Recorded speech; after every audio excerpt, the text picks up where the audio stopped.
Greetings! I'm Ailana, in charge of the teleportation circle for the Blue Cloaks in Nausea. The following video is from the G-America archive. The video quality is poor, the production value is bad, but they asked for it. Now the story is here.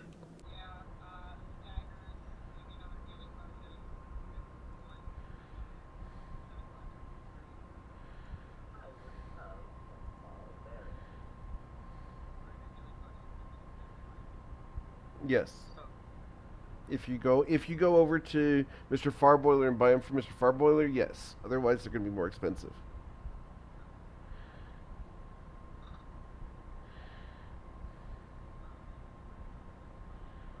Okay.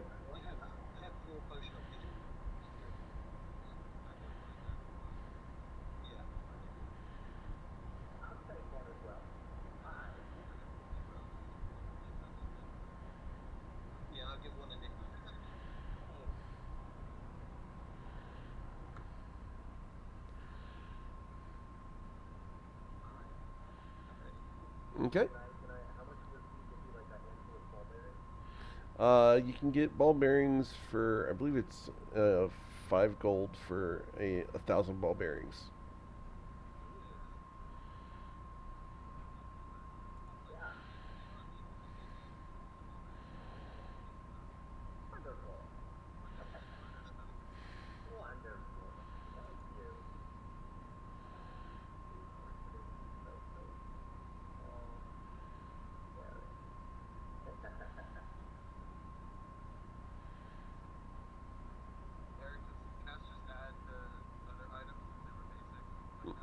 Yeah. Yeah, you can absolutely just go shopping for those at the various general goods stores in the area. Yep. You guys are just wandering around, buying things from various shops. Um, no real risk or danger here. You guys just go and shop and do your mundane shopping needs.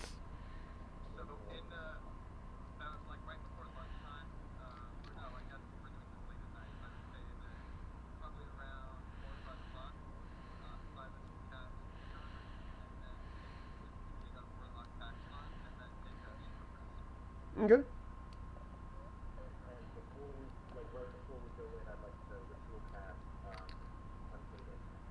Okay. Cool.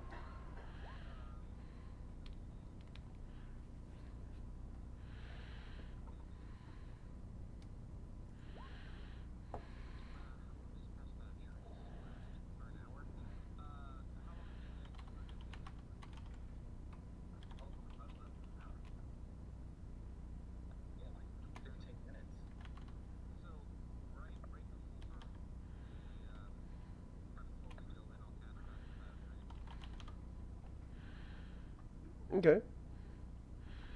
Cool. So you get.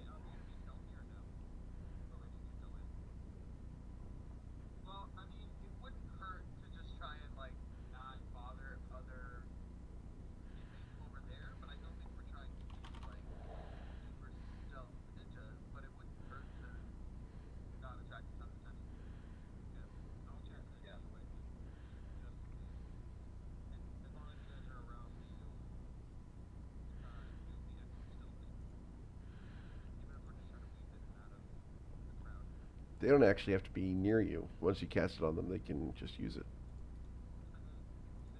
Uh huh.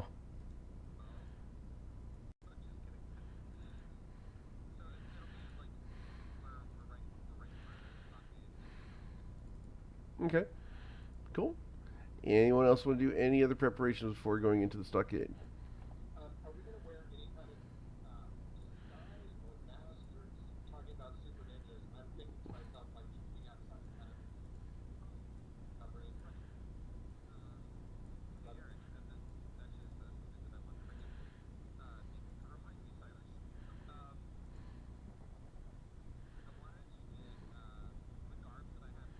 Mm-hmm.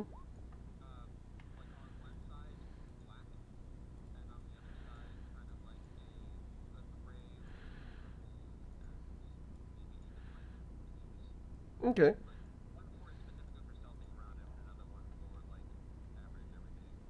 Sure. Yeah, you can do that. It's going to cost you 2 gold to have the clothes dyed. Do you have other clothing? Okay, you have regular clothing as well? Okay. Do you have common clothes as well? Because if you don't have 2 sets of clothing, then you're going to be naked while they dye your clothes. All right, so that's going to cost you another 2 gold. So, yeah. Okay.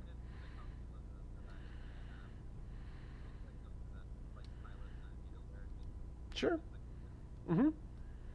Yeah, you guys now have uniforms.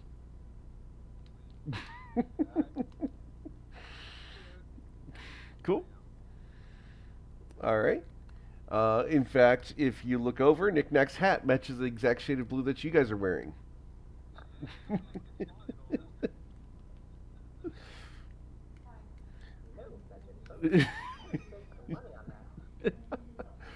All right.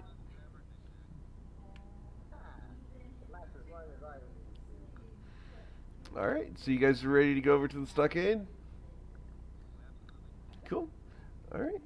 So as you guys go over to the stockade, it is a very dismal, dark area underneath the main guard structure here in the town.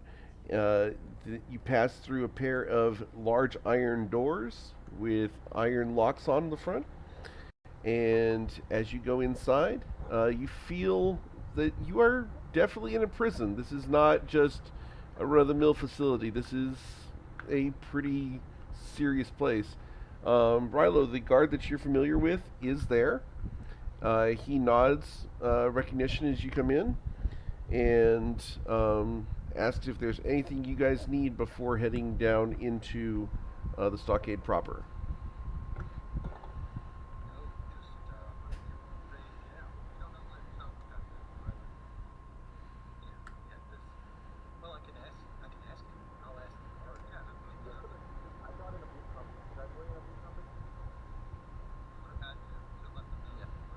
Yeah, unless you're leaving something out, you have all your gear unless you left something in the rooms.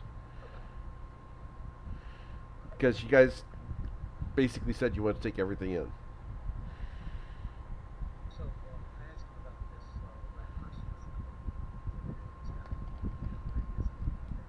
Last we heard, he's off to the west wing once you get inside.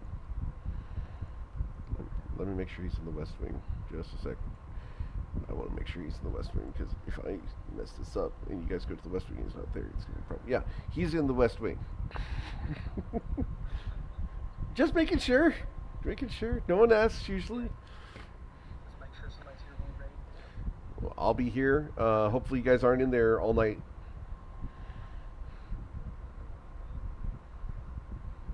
All right.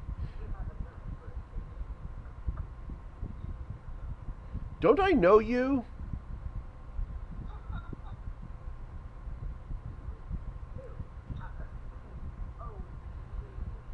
Yes. Aren't you that guy that sells the cheap little knockoff trinkets?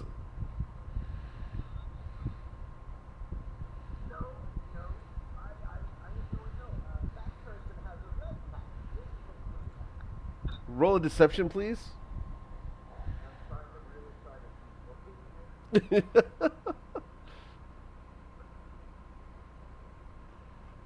Okay. Yeah. Oh, all right. I'm sorry. My mistake. And he unlocks the door and lets you guys in. And in you guys go.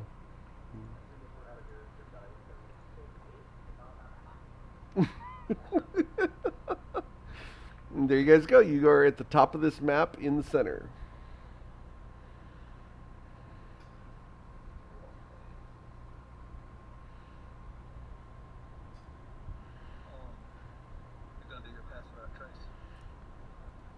Yeah, he did pass without trace before you guys came in, so I'm giving you guys the benefit of that.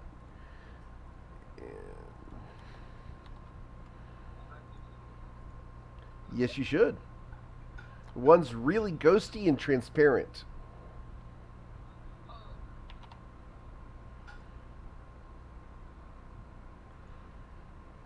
An hour. Yeah, I'm saying you cast it just as you guys were coming through the door. Same with the unpaid intern, which is the guy in front.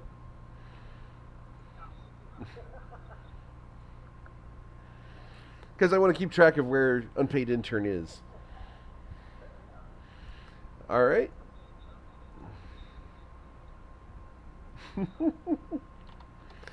All right. So let's go ahead and get you guys to roll initiative, and we'll figure out what you guys decide to do.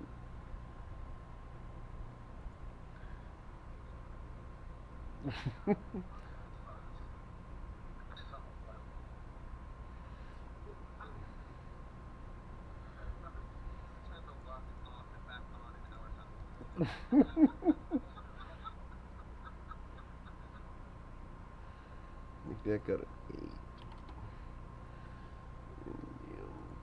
Also got an 8. Right. I'm pretty sure Liam has a higher dex than Nick Nack. Alright. There we go. So.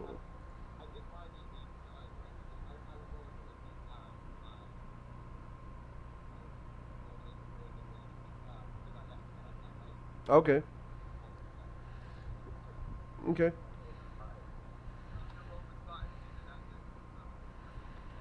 Yeah, so the total should be a 7.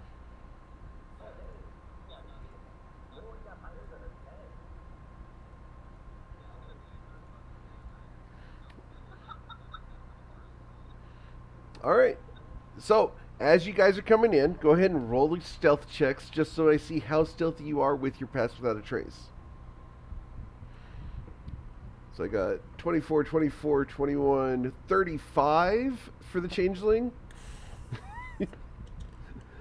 14 for Rilo.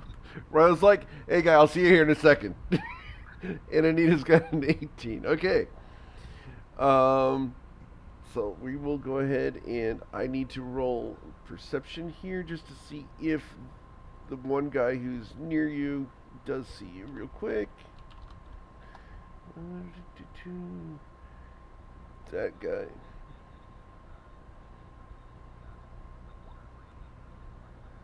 Mm-hmm. Cool. All right. Yeah, you guys enter the stockades and are unnoticed at the moment. Down below, you can see in the distance, the place is fairly decently lit.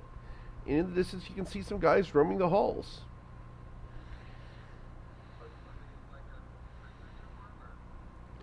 There's no real uniform, like they're not wearing stripes, but you can tell that these guys are definitely prisoners. Yeah. Yeah, these are not guards. You can tell that they are the rougher of the type of people that you would expect in the prison.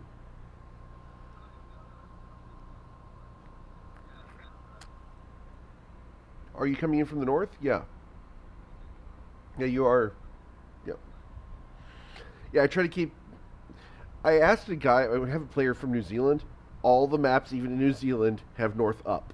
So. I had asked him about that this weekend. It's like, yeah, question in New Zealand, do they have the north up or down? Normally, north is up.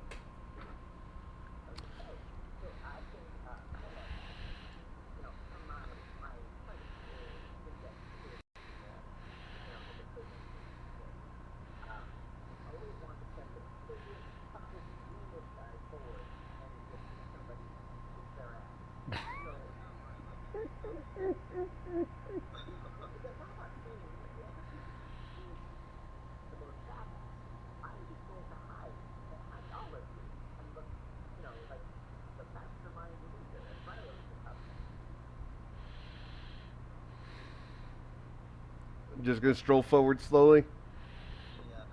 All right, Liam.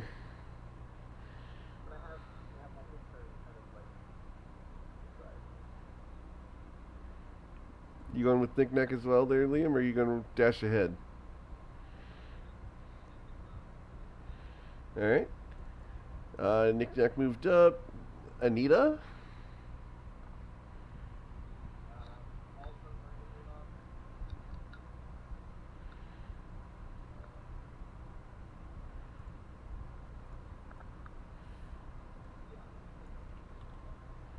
Okay, cool.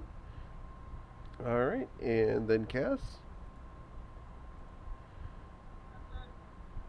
All right, and Silas, you bring up the rear.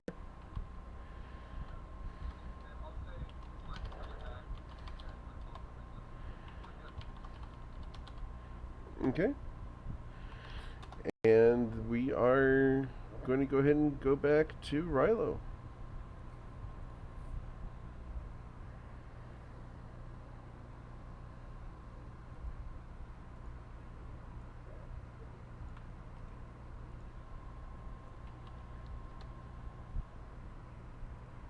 All right. This guy is not looking at you at all, Rilo. You're just strolling down the stairs here towards him. All right, Liam.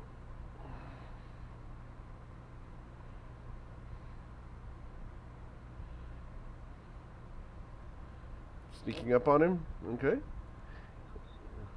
Mr. Ticelli.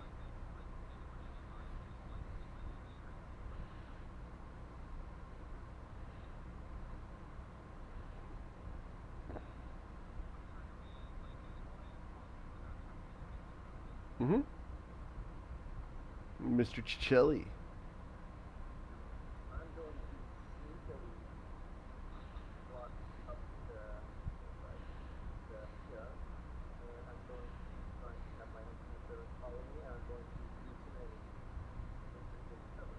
Invisible cover. Anita. I'm not sure that's how cover works.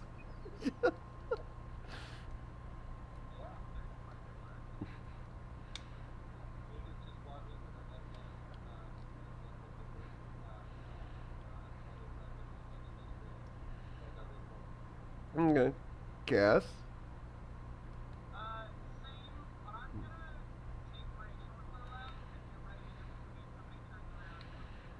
Okay. Silas.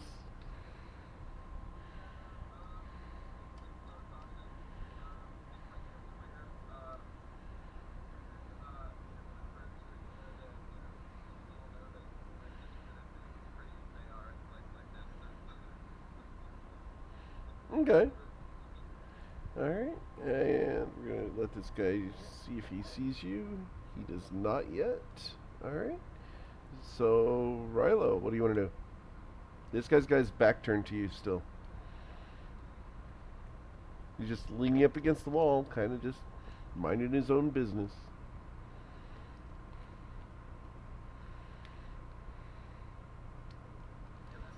Okay. Liam?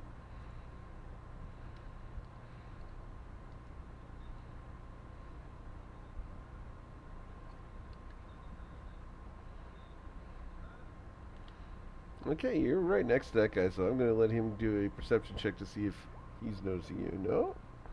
You just going right past him. Mm-hmm.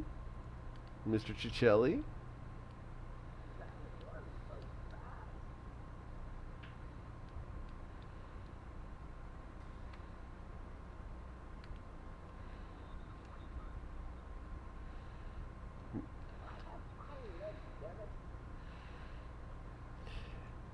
Anita?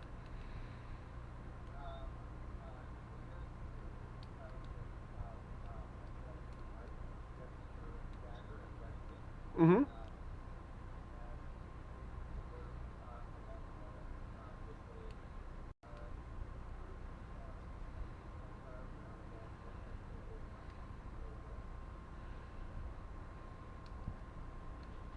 Okay.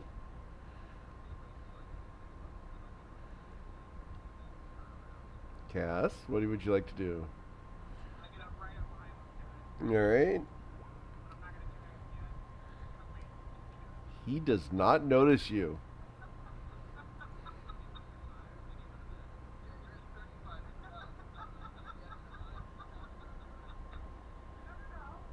Unless you like tap him on the shoulder, this guy's not going to notice Cass.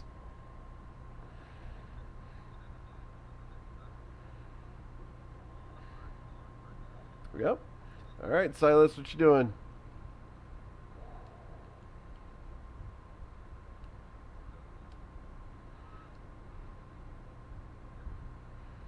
Okay.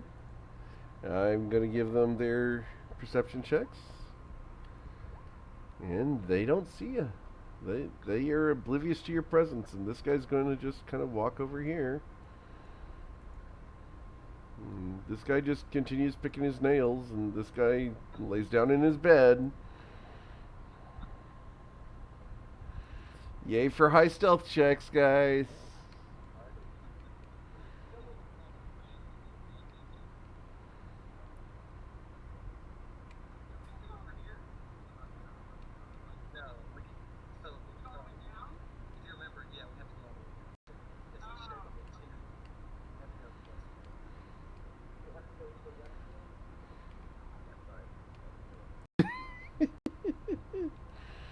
Martin Sheen is waiting for you. Thank you, thank you, thank you. I'll be here all night.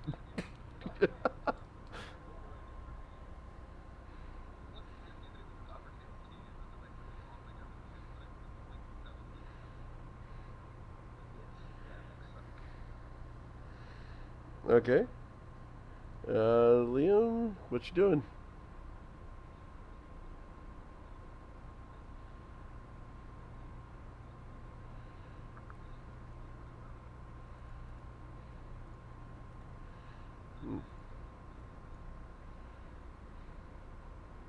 Okay. All right. And you walked up to that guy, so he gets a perception check as you're real close to him. He moves 45 feet at half speed because he's dashing every round.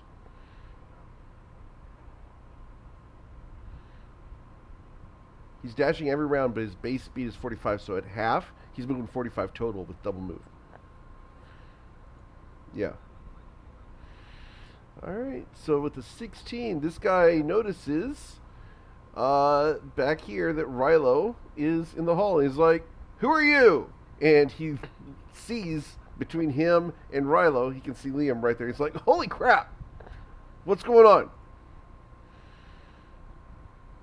What do you guys want to do? Anything you want to say at this point? Otherwise, we're going to go to Nick next turn.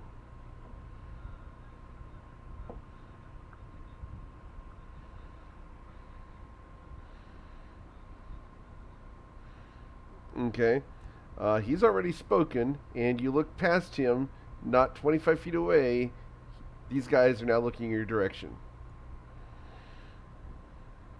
And he takes your 5 gold, puts it in his pocket, and he's like, "Okay, Mr. Cicelli."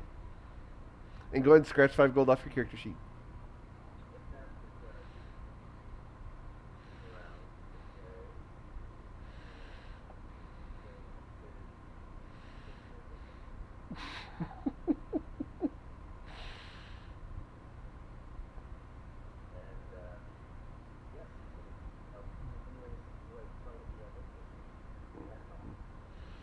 Okay. Yeah. Then it's Anita's turn. And she's got a dagger out.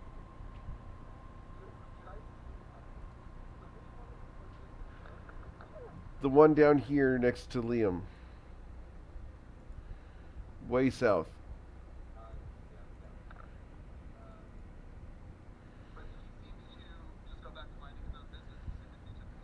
Yep. Yeah, he's 85. He's 80 feet away from you there, Anita. He's far away. He's like 2 apartment buildings down.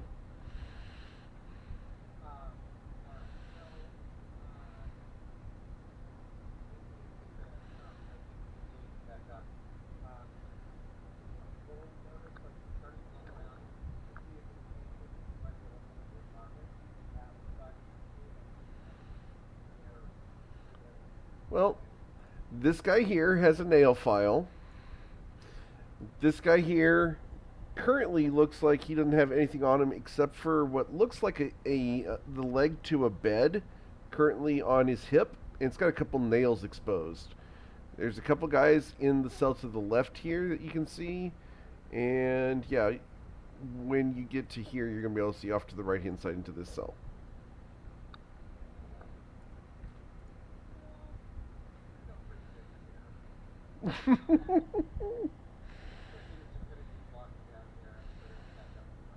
You hear that, Cass? There are no pretty things here.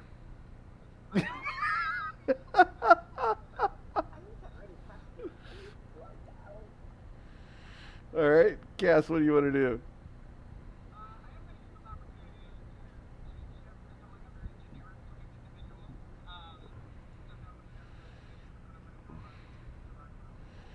Okay. All right.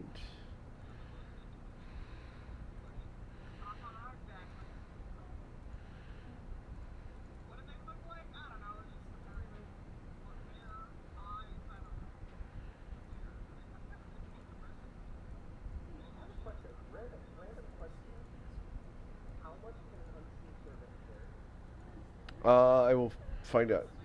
Yeah, it's not a lot.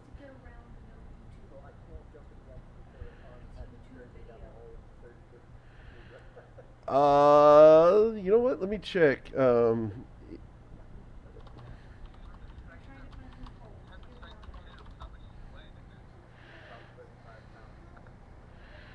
Let's see. Unseen servant. Yeah, unseen servant.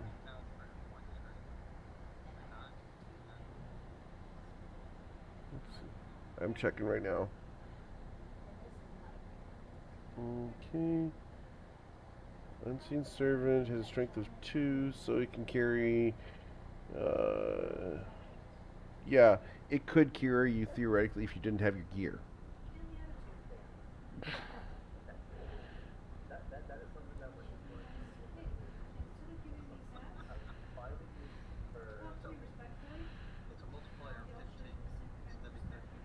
Okay, yep. So you'd have to lose a little bit of weight. Okay. So Cass now looks like a dude. And then Silas, what would you like to do?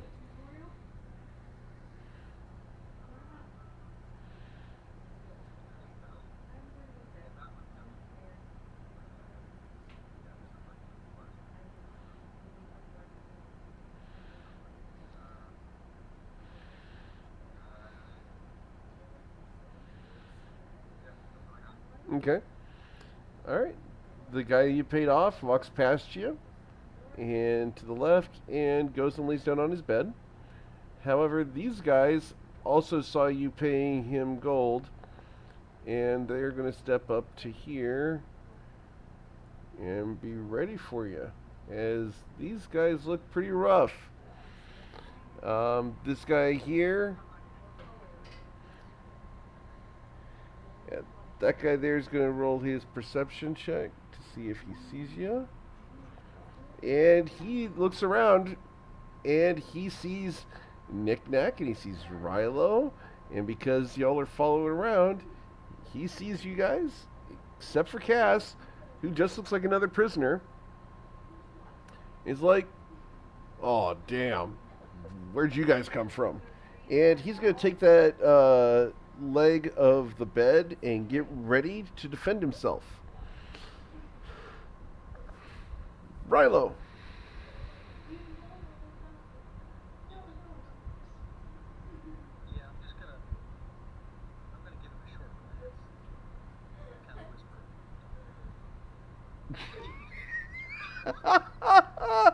Okay, roll deception. As the fully armed guy coming into the prison says, don't worry about it.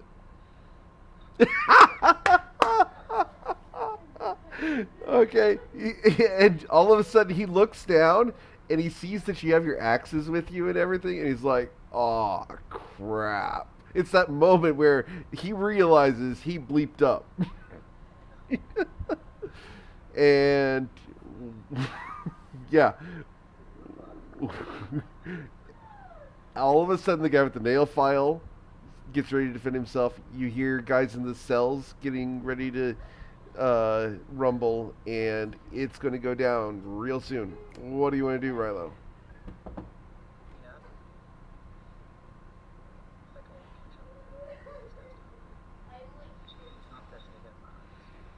Okay.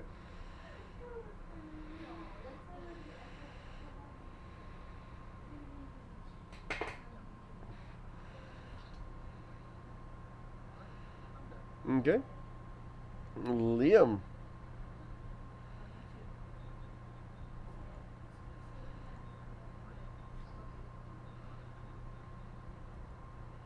Roll your intimidate.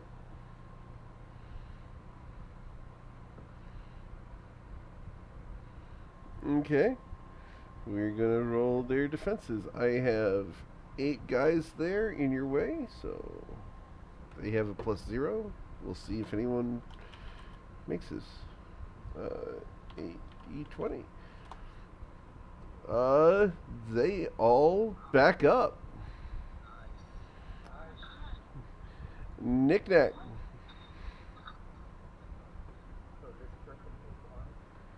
Yep, he's armed.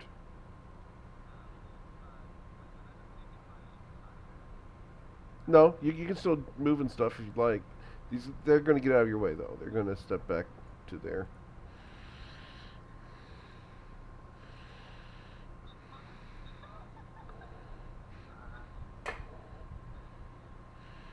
Okay.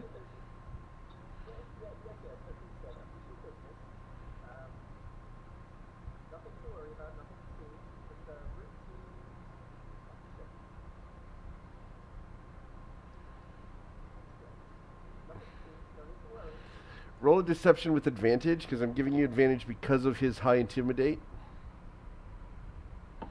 So, deception with advantage.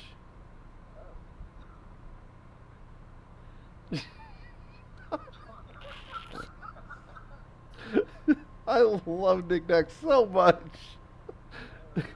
The guy behind you is not impressed with your explanation. However, the guy right next to you doesn't seem to care. Yeah, this person right here. Yeah, this person right here does not seem to care. Anything else?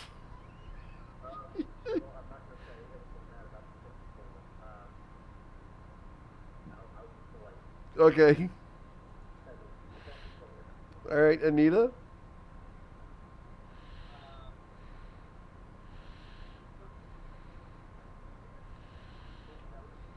Oh yeah, yeah. They know you're there.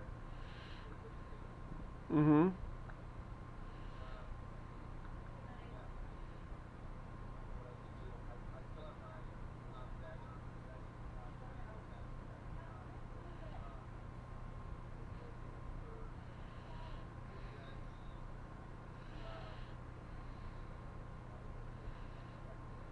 Okay. Cass.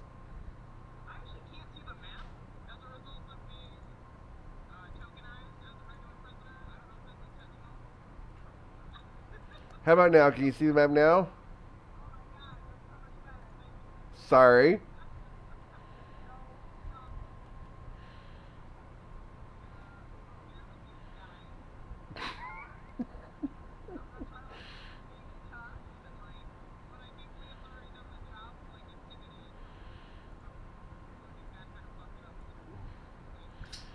To be clear, you look like a prisoner with a short bow. Yeah. All right. Anything else you'd like to do? Silas?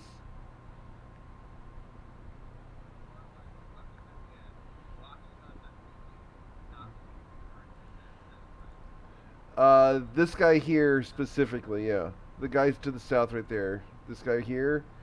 Mm-hmm.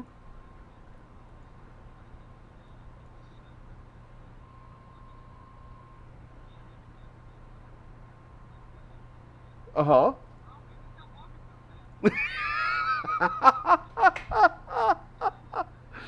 Oh, man.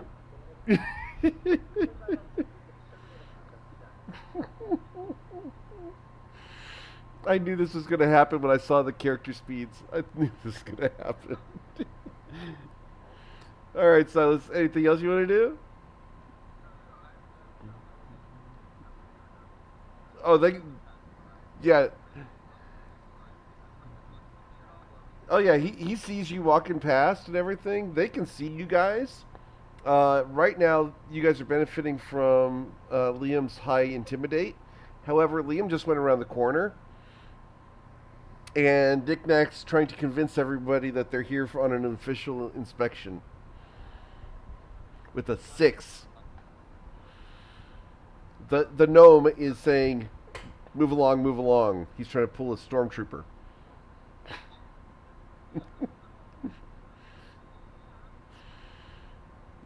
We don't know how strong his gnome magic's going to be here.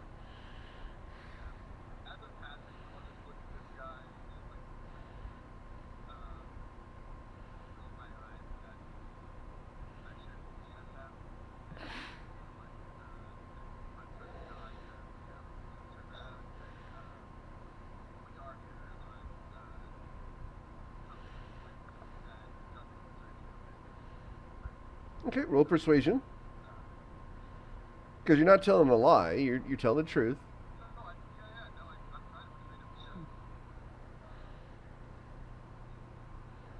Okay. He shrugs and puts his weapon down.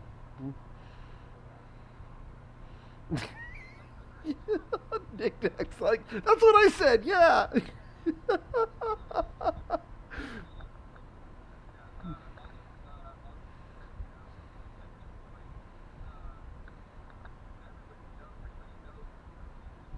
Mm-hmm.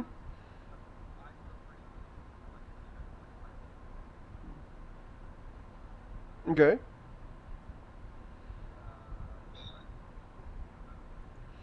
All right. These guys here are going to kind of watch after Liam. Just kind of keep an eye on the scary guy. Because they want to make sure they know where he is. Um, and yeah, this guy leans against this chest, that crate. This guy is going to go ahead, sit back here directly on top of this chest. And there is a door at the far end here that is closed. And this door is very ornate, oak and iron bound. Alright, Rilo, what would you like to do?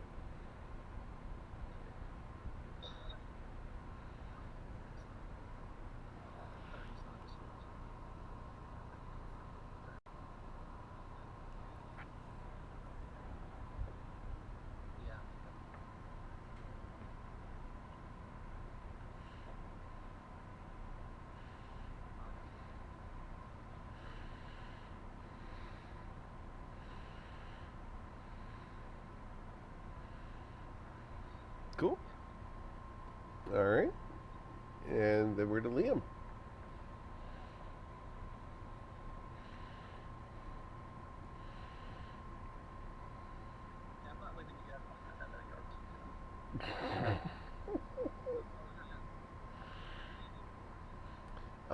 This hall continues off into the distance.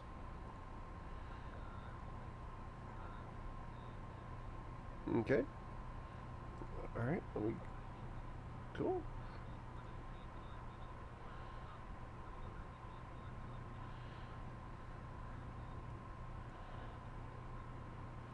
Alright.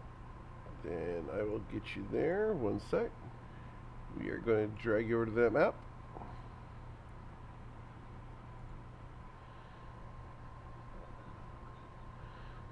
You should have another 4 squares if you want to use it. Yeah. Yeah.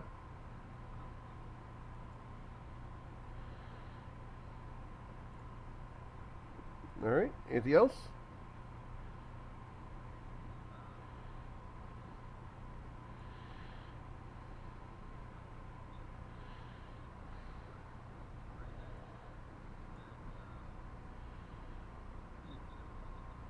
Cool. From the left and right, you hear laughter. Like maniacal laughter. Yep, alright. And then we are to Nick next turn.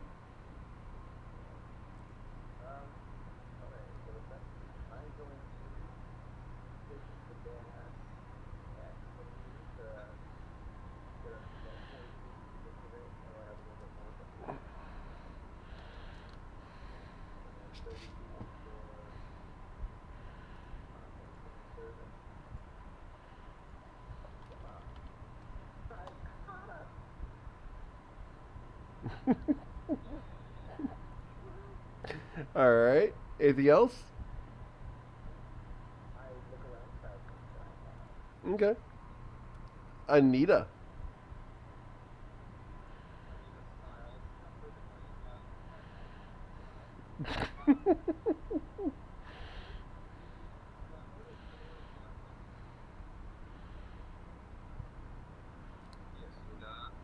Yeah, there are doors here and here. There's also this very fancy door at the end here. There's a guy sitting on a chest, and these guys leaning on this big crate.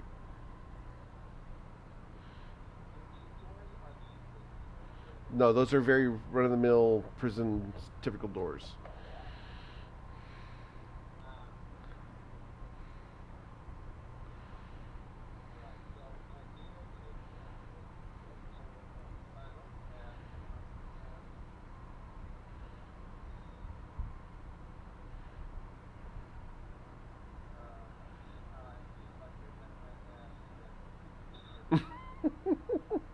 Okay. Oh, you're going towards the pretty door. Okay. Cool. All right. Cass?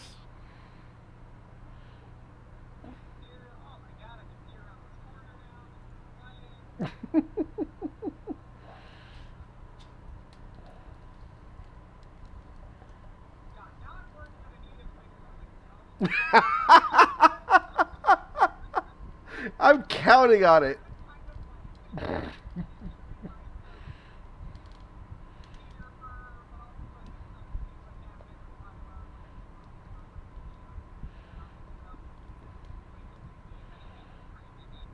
All right. Silas is next.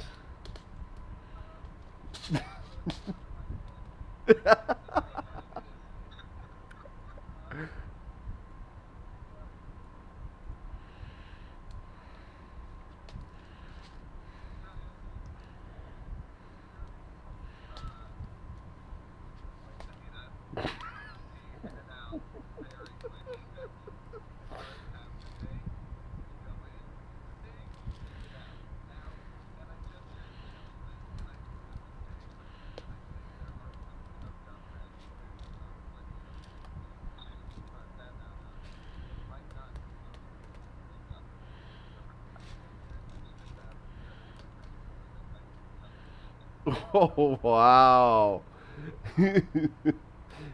All right. You said that loud enough for them to hear? Yes. Yeah.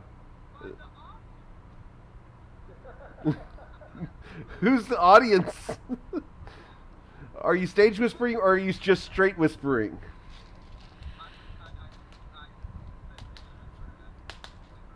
Oh, okay.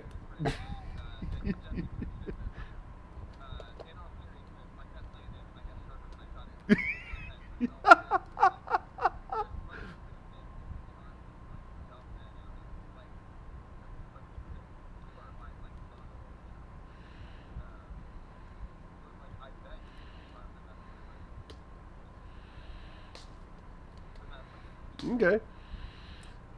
I'm going to say that they did not hear that, just because that was not your intent. Was for them to hear it. Your intent was for us here in IRL to hear it. So I'm going to just go ahead and gloss over that, and they are.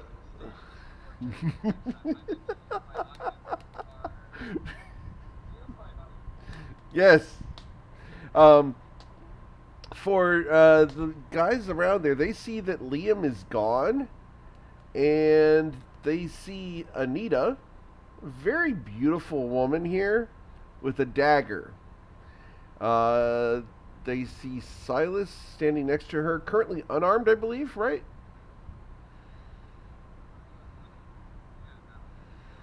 Okay. Yep. Dude with a bow. Rilo, do you have any weapons currently showing? You do? Okay. I'm going to roll and see what these guys are going to do here. Nope, they're not. They don't have the gumption to attack. All right. So go ahead and Rilo, what would you like to do?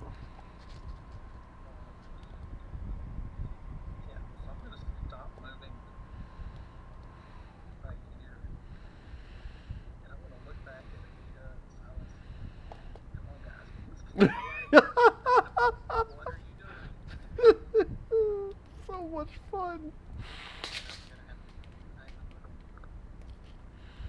Oh man. All right, Mr. Nick. It's Liam's turn, so let me go over to Liam real quick. One sec, guys. Liam, what would you like to do?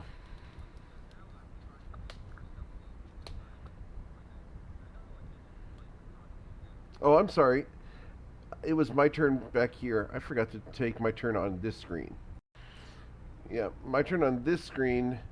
These guys are going to run out here, and they're going to jump you.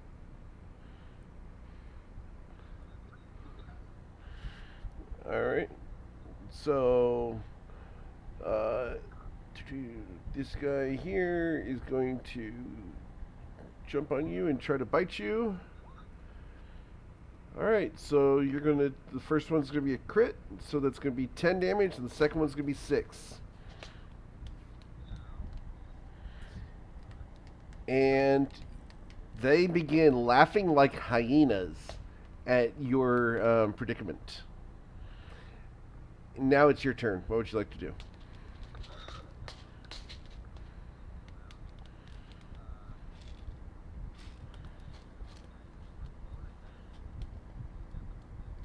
Okay. Okay. And where are you going?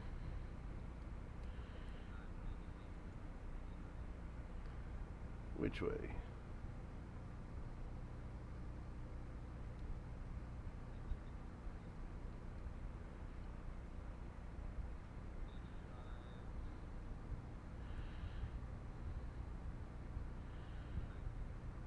Okay, cool. All right. So we'll go ahead and go back to the rest of the group here.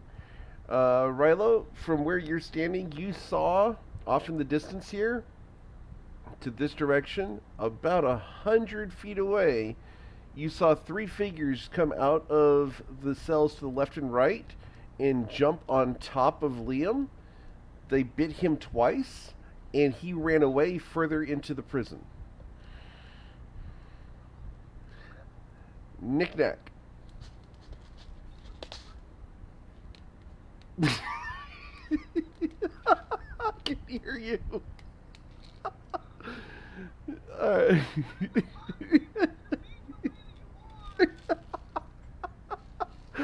what you doing, Knick knack?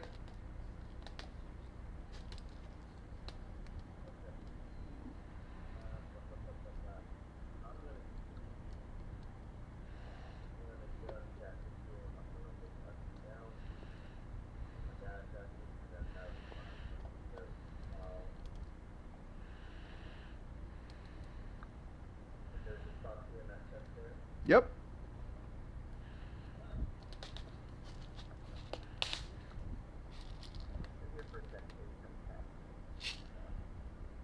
Okay. Okay. Anita?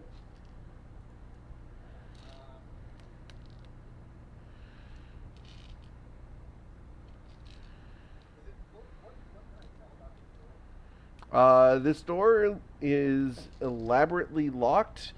Uh, it has a very fancy keyhole on it. You're not familiar with the type of key that would go in that hole.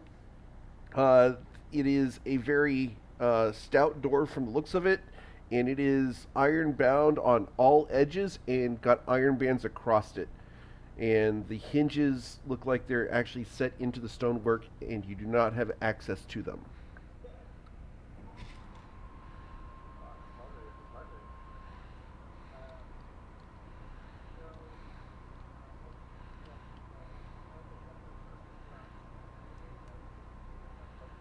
Oh, they totally notice you, but they're not messing with you at the moment. You've got a dagger, and you guys look super scary.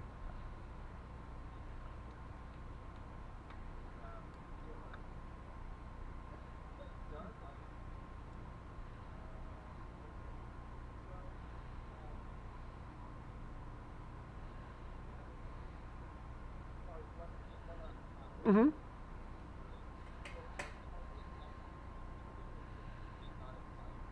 You have not seen him yet. No, you saw Liam run off to the west over here, way off to the west, this direction, past Rilo, and Liam is now almost 200 feet away and got attacked by three creatures in the distance. Well, yeah, you can see it from where you're at. It's just off in the distance, yeah.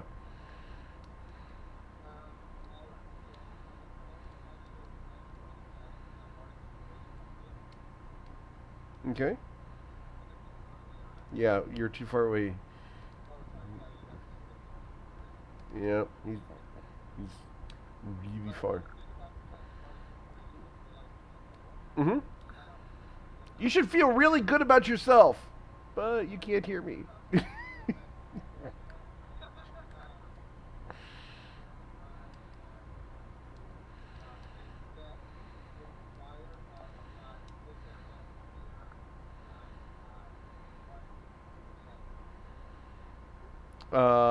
He tells the guy right here on the chest. This guy.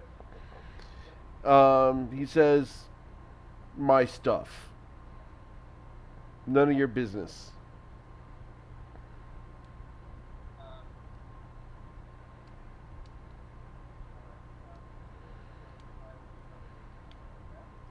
Okay. You can go ahead and roll an insight on him as well if you'd like.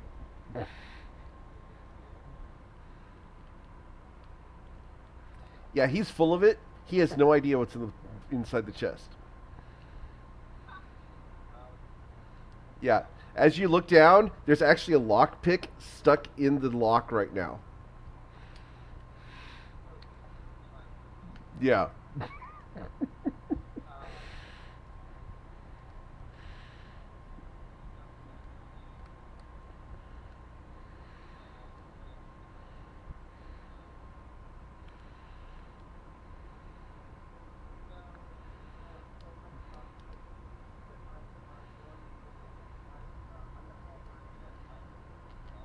Okay. How are you going to try to convince him to let you pick the lock?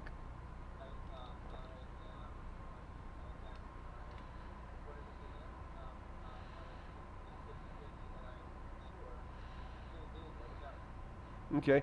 He looks over your shoulder at the other six guys around you, and he's like, "But what about them?" Yeah.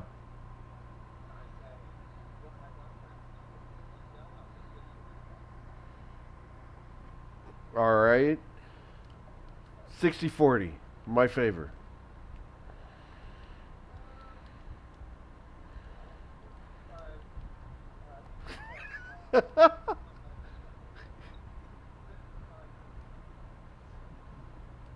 All right.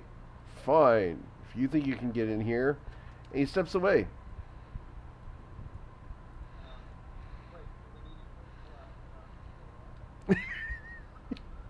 He looks at you for a second. Where'd you pull that out of?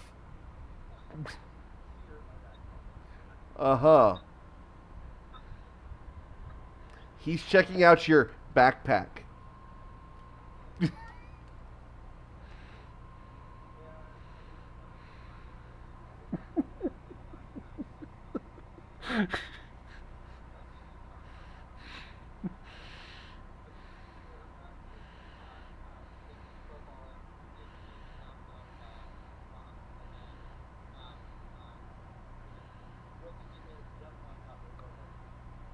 Okay. Roll an athletics check to jump on the crowbar and try to break the chest open. You miss the crowbar, but both legs go one on either side of the crowbar. Oof! Just barely saving the inner portion of your thighs.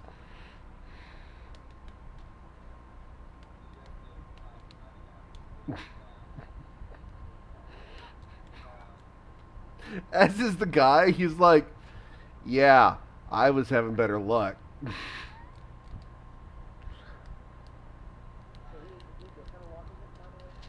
It looks like a padlock on the front end of this chest.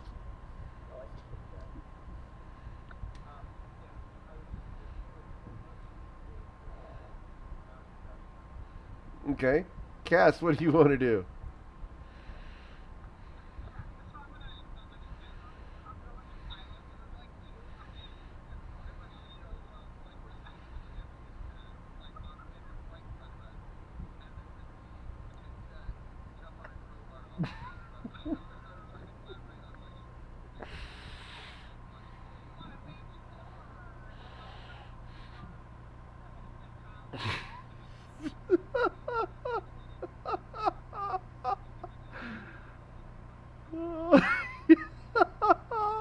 All right, so you're going to go that way, Cass?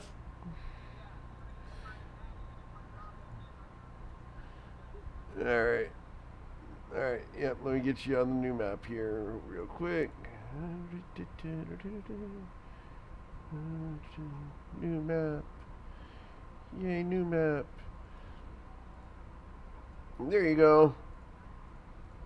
What would you like to do? You got 10 more feet of movement.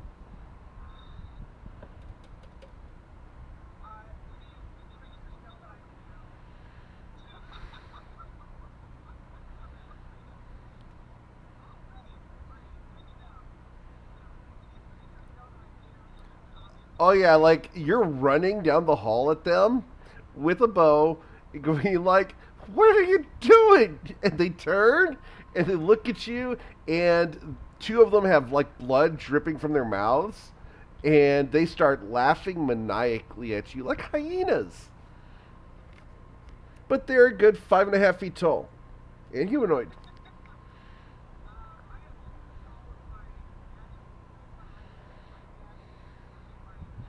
Okay, to give you an idea of what they look like, they don't have the spear, but they look like that in roll 20.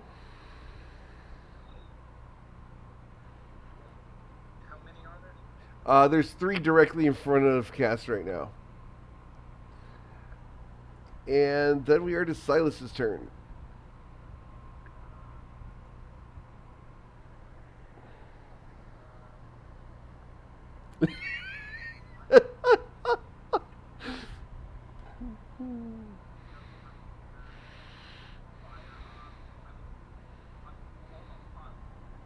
Yeah, they're in within range of Eldritch Blast, yeah.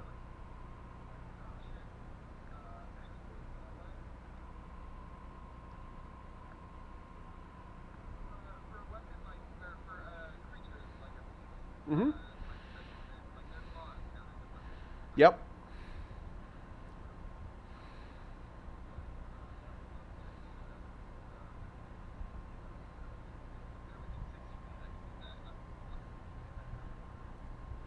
Uh, they are further than that. Yep. Okay, yeah, you'll hit one, and uh, he is injured. He's got a massive hole in his side, but he is definitely hurt.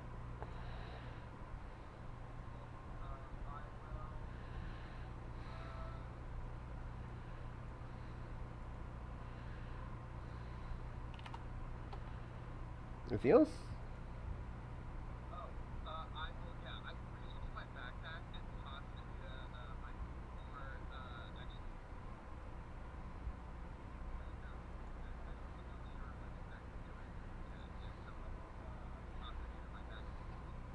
Okay, cool. My turn.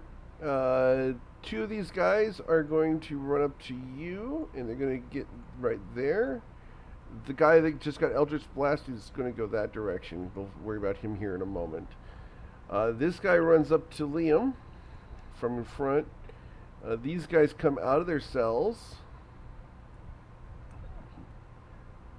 Oh, sorry. Yeah, sorry. Okay, the guy here runs up from in front of you, directly into your path, and these guys back here run out of the cells that you passed and are chasing after you. Alright, so Cass, the two guys over here surrounded you, and this guy is running off towards Silas in the distance behind you.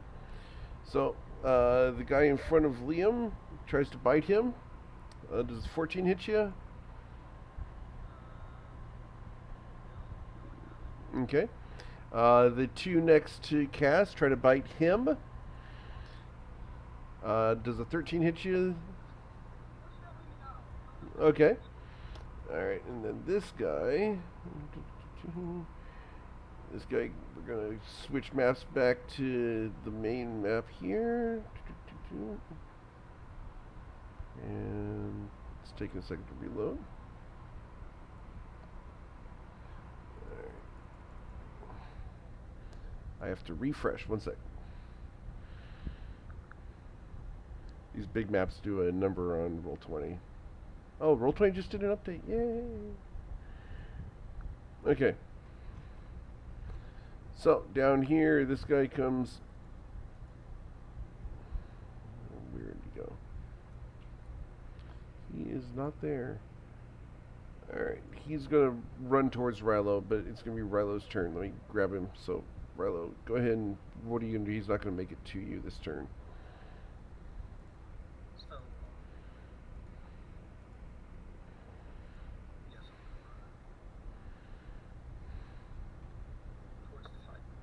Okay. This guy is going to be right here. He makes it to... Right there is where he made it to on his turn.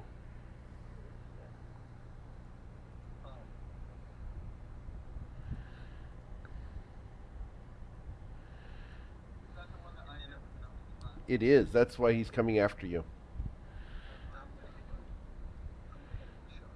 Okay. Pew. For 2 damage. It's something. Alright. Did you want to do an action since you just moved and used your bonus action?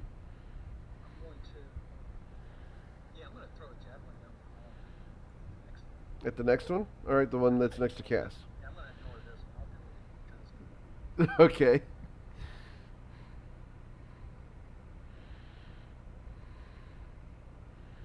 Damn. Alright, yeah, you impale one down the hall next to Cass with the javelin.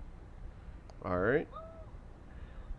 Nope, he's impaled. He's got a javelin sticking out of his side, but he's still vertical. Barely, but he's vertical. Okay. Alright, and then we are to Liam, so I need to go back to that map. Yay for map switching, guys. Alright, Liam, what you want to do?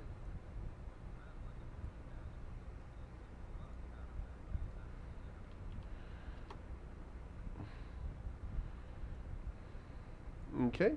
You do hit him. Yep, for 9 damage. Anything else? Okay. And you critically miss as he catches your fist in his hand. He turns his head all the way to the side and just laughs at you. Alright. Knick Knack. Where are you going to move to?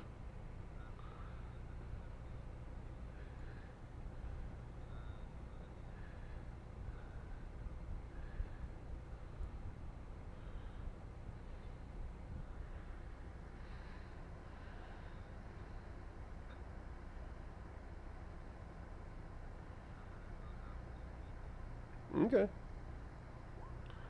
13 misses you.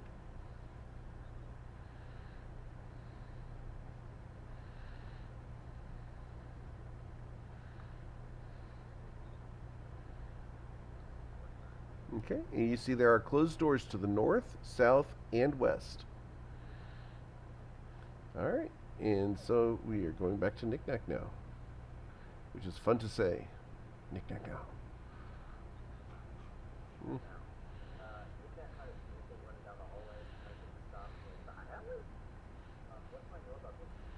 Roll a knowledge nature check, please.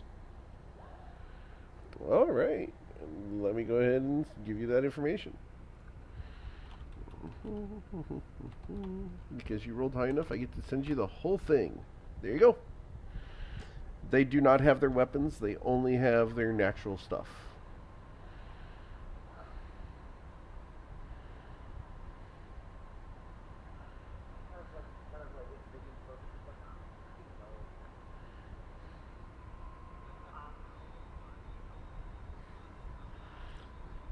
I think someone knows the trouble you seen there, Liam.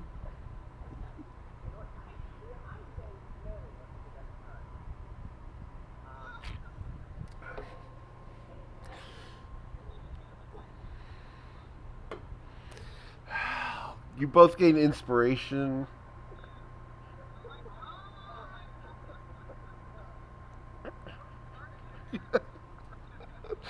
I love it though. I can't help it. The way to my heart is with a good pun.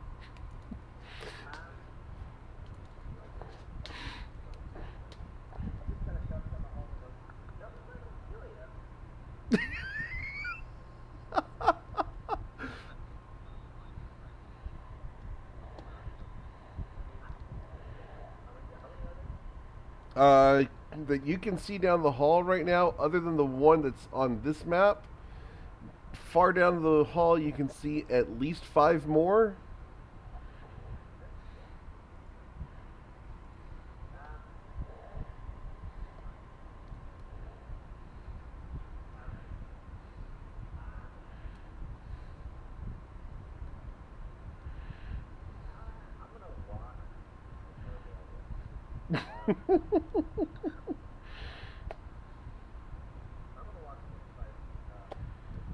Okay.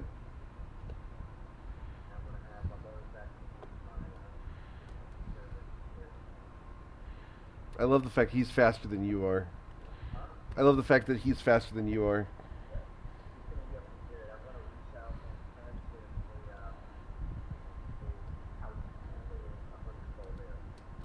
Okay.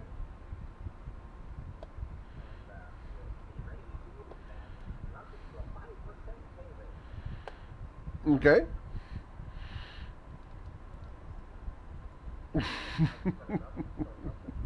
Miss Anita, what would you like to do?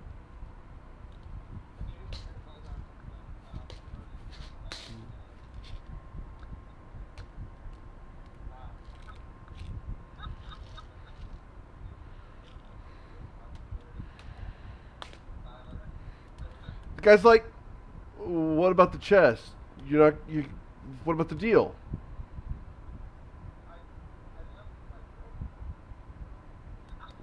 He's like, appreciate it, and he reaches over and grabs the crowbar. So scratch the crowbar off your character sheet, please. All right. Anything else you'd like to do? And you still have your action and your bonus action if you want to use them.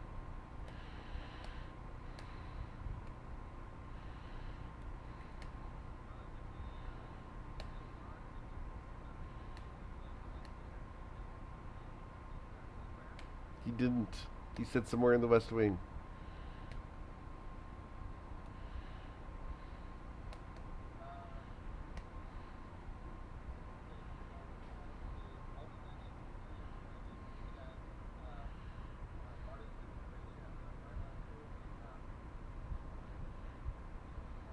Cool. Yep.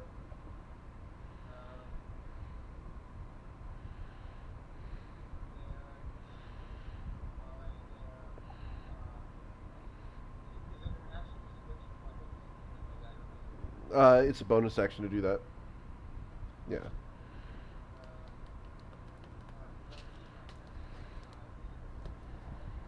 Okay, cool. These guys behind you are super excited that they now have a crowbar.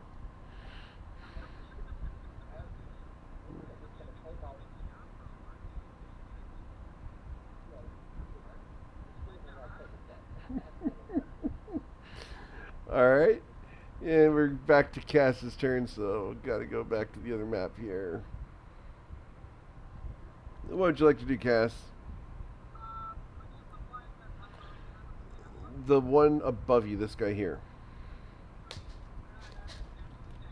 Mm-hmm. Yeah, you'll definitely hit there. It's not a crit because you didn't hit the 20, but you definitely hit him for 6 damage.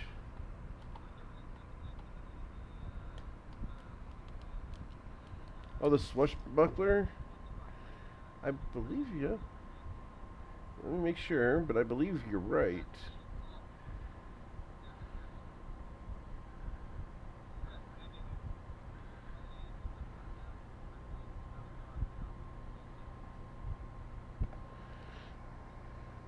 Yep.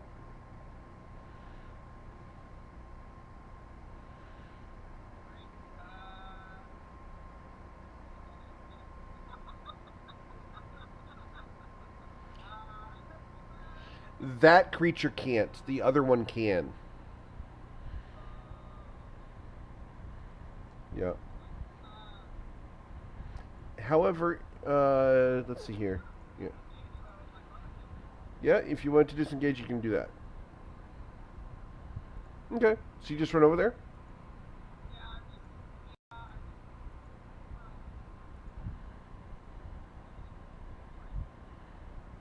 Okay. Cool. And then we are back to Silas. So, Silas, what would you like to do?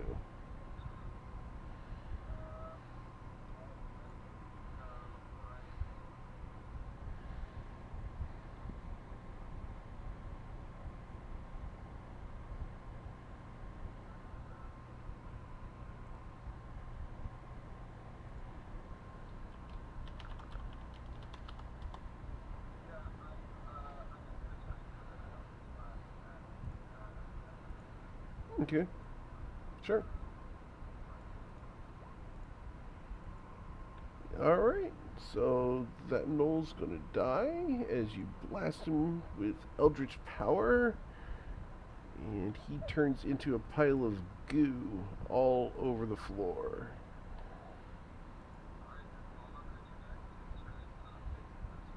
Okay.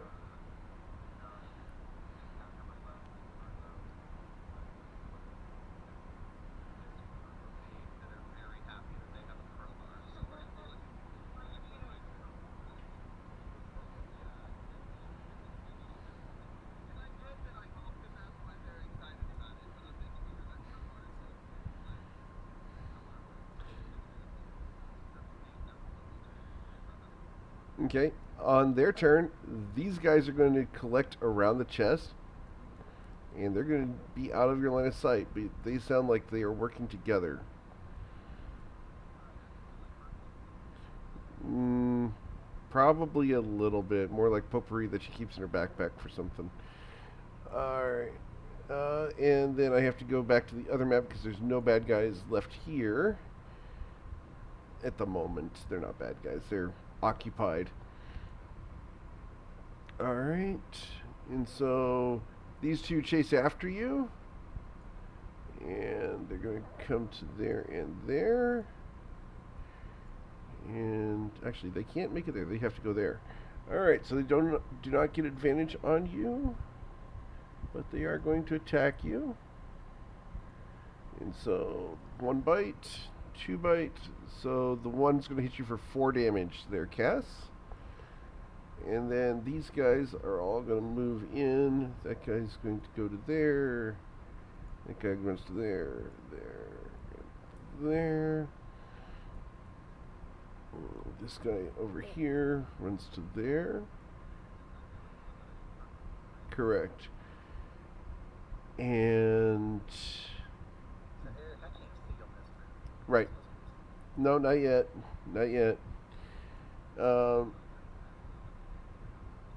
this one here yells to the ones behind him, "Get the bosses!" All right, and then Rilo.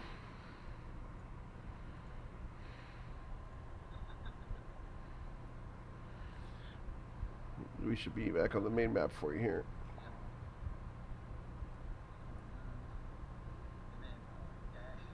Cool. All right.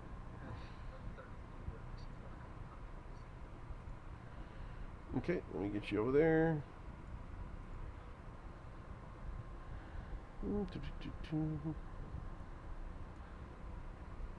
Here you go. You got another 30 feet on you here.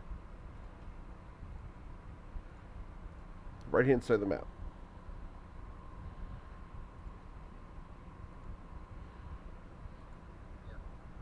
Okay.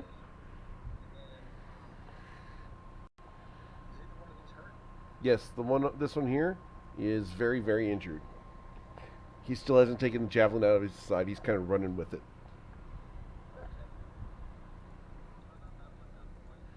No, they're not dead yet. Only one of them's been killed. Okay, this one here.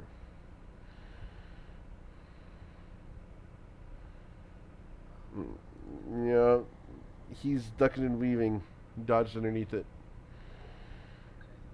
All right, and then we are to Liam.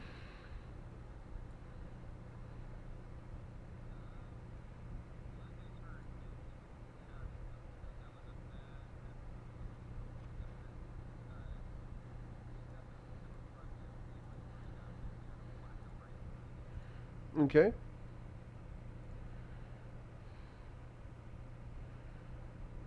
Yeah, you'll hit him in the ribs for 5 damage. Okay. He yelps. He yelps. He's hurt.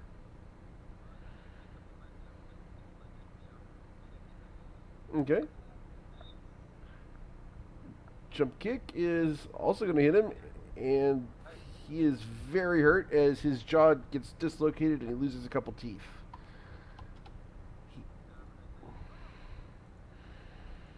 And he slobbers blood, and he's no longer able to speak. All right. Anything else? Uh, that would be an action to try to intimidate him. Yeah. Yeah. All right, Mr. Knickknack. Yes. Anything else? You are going to move, so that's going to provoke another opportunity attack. So that knocks you out. It's more of the upper teeth scratch across your body, just kind of clamp down on your upper shoulder. Okay. So you're down there, and they cheer as you fall. Knickknack.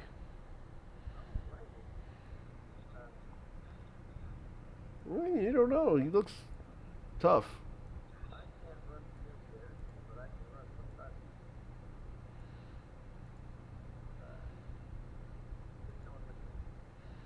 Did you want to dash?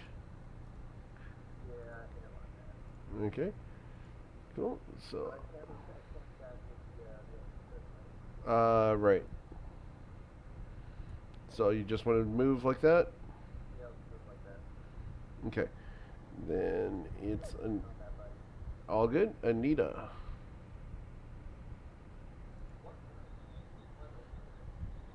Up ahead, you can see. Let's see here, making sure. Up ahead, about 60 feet, you can see Rilo facing off with two gnolls and Cass on the other side. Yes.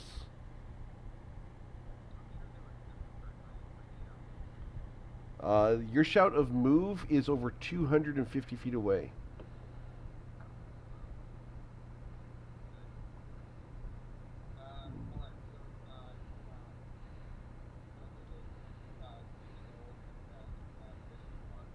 Okay. Cool. Vicious mockery on the gnoll is a wisdom saving throw, I believe. And it's saved. So they'll take the 1 point of psychic damage, though, as you insult the gnoll. What is a gnoll insult?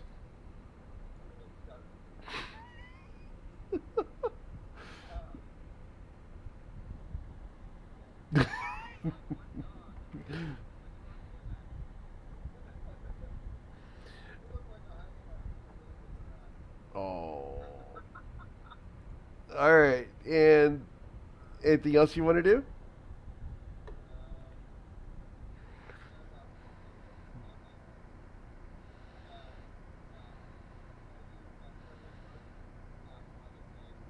Unsettling word? I'm not familiar with that one. Can you get you to click on that one, please, instead of roll 20?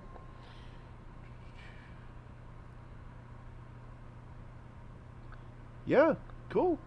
Totally. All right. Yep. So he gets -2 to his next saving throw. Got it. Alrighty. And then we are to Cass. You're going to move forward? Okay. Alright. And then to Cass.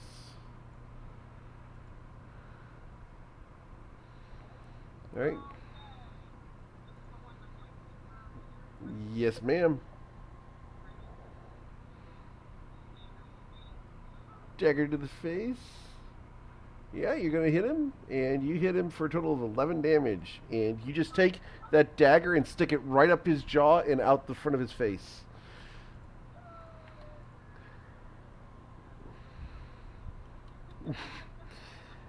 Anything else you'd like to do?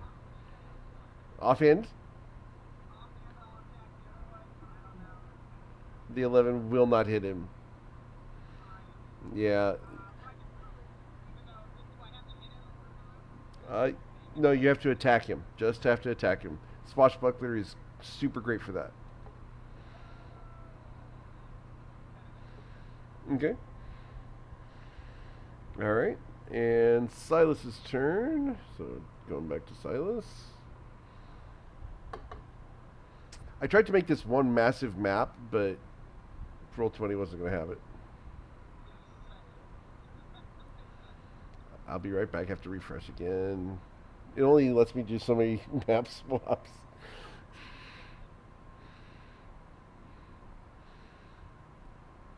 All right, here we go.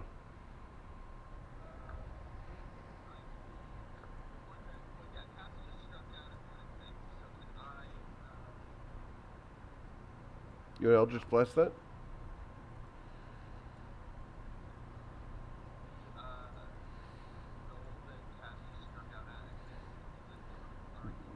Barely. Just barely injured. That's the one that got hit by her word.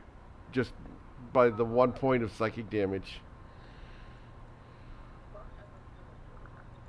It does have unsettling word, which is really nice for spellcasters.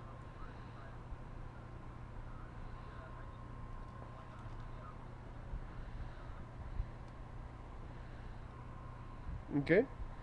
So, intelligence save. So, that's going to fail. So, you. No, no, no. No, that's an additional -2 on top of that. Yeah, so that's an 11. Or, sorry, a 10. So, he's going to take 6 psychic damage from the headache. And have disadvantage on the rolls, I believe, correct? Yep. Alright. So he takes 6. Cool. And did you want to move up?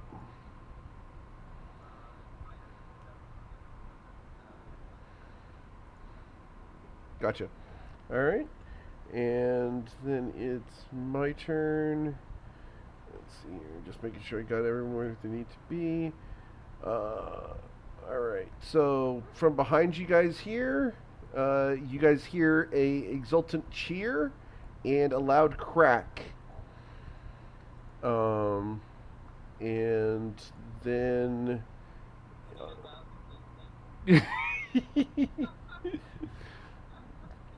I love it so much. All right, let me get over to that map. Here we go. So over here. This guy and this guy are going to come over to you. These guys turn around and see Cass fighting, and they're going to move up to there and get ready for Cass. This one here attacks Rilo with disadvantage. So a 14 does not hit Rilo. And these two are going to drag you over to here. They're going to open the door, and they're going to close the door behind you, and you are unconscious, so you do not get to see what's happening in there. Alright. Yeah. Alright. And I need you to make a death saving throw in there. On your turn. Sorry, it's Rilo's turn right now.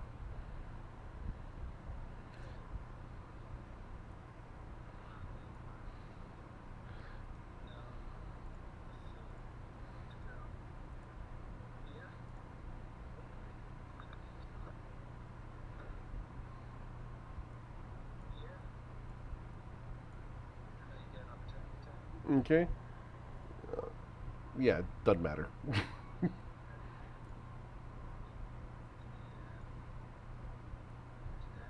Okay.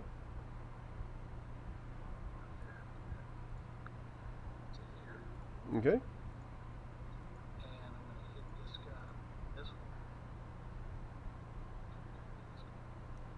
All right. Mm-hmm. This guy's gonna have a bad day, isn't he? Oh yeah, he's gonna have a bad day. All right, so that's gonna hit him for 9 as your axe hits him hard in the ribs. Yep. Okay. Okay. There you go. That one unfortunately does not cut through his hide. He's got really rough. Okay. Yeah. Gonna use the bark inspiration. So even with the +1, you got it. So. Yep. He's very hurt as you push through that with that blow, and yeah, you absolutely cut into him. He's hurting bad.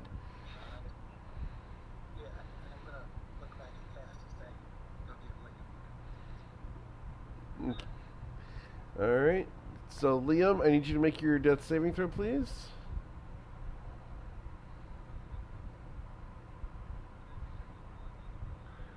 Yeah. If you do it in D&D Beyond and you actually reduce your hit points to 0, it'll give you a little interface for there in the hit point section. Should be in the hit point section. If you click the, yeah. Okay, so that's a success. All right, Knick-Knack, did you just want to run into the next map? Okay, let's. Cool. Knick-Knack goes to the new map.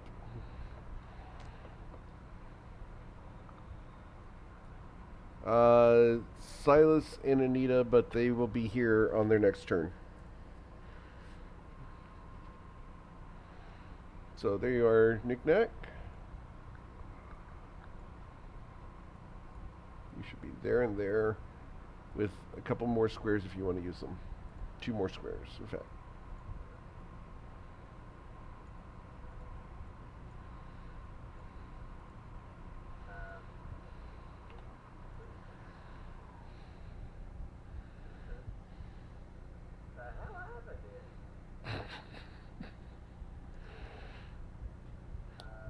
This guy here, the guy right in front of you, turns to you and smiles. Just this massive, toothy grin.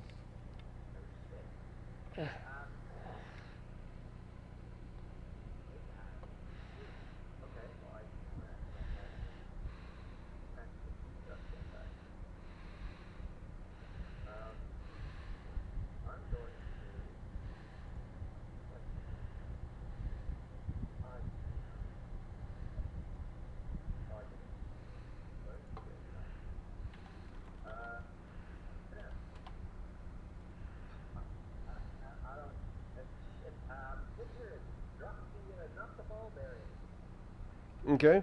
The intern drops the ball bearings. Okay. Ball bearings.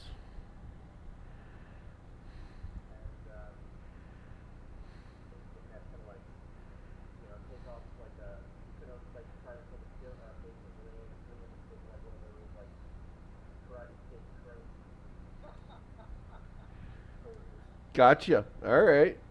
A gnome is doing the crane kick. Gotcha.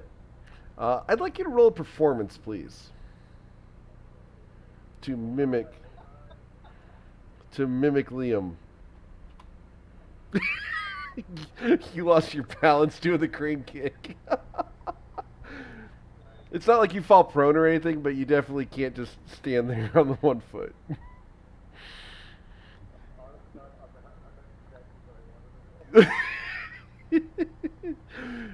All right, Anita, you want to go ahead and move on to the new map because you were on the edge there?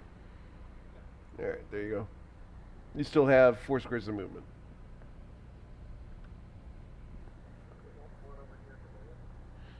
The blood heat around you is... Oh, no, that's actually a rug. But yes, that's about the amount of blood that Liam lost.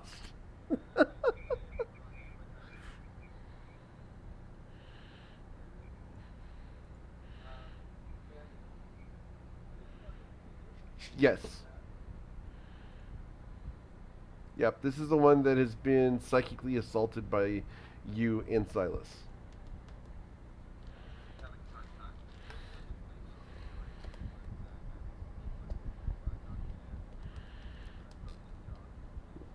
They can't even see him yet.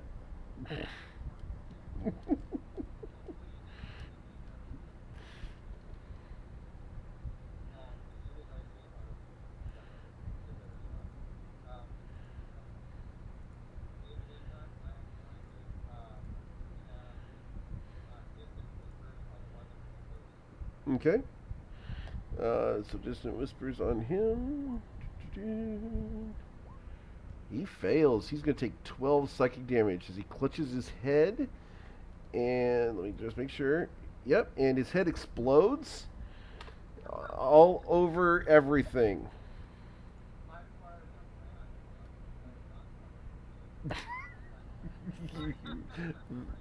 You are not covered in hyena guts. Nope, you are perfectly clean and probably very thankful.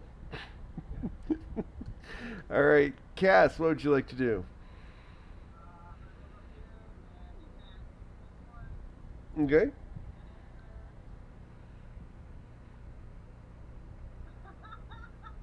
Oh no, no, that one does not hit. Would you like to do something else?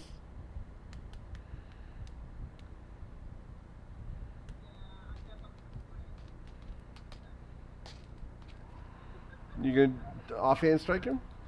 Okay. All right. There you go. All right. So that's going to hit. You're going to take your sneak attack on that. And so this guy, you take that dagger and you shove it out the backside of his head, and it comes out his eye. And Cass is just murdering these guys.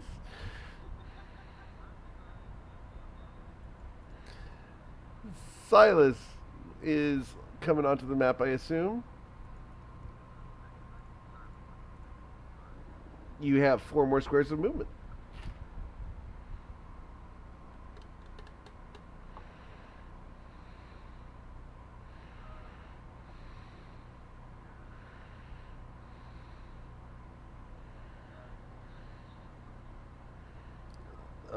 No, they do not. Let me just make sure here. Just say the two that are right there.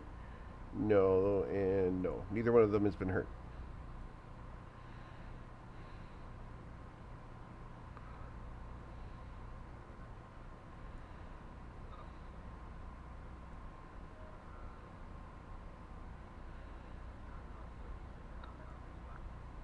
Okay, which one? Unfortunately, yeah, you'll just blast the wall. Parts of the stonework come off.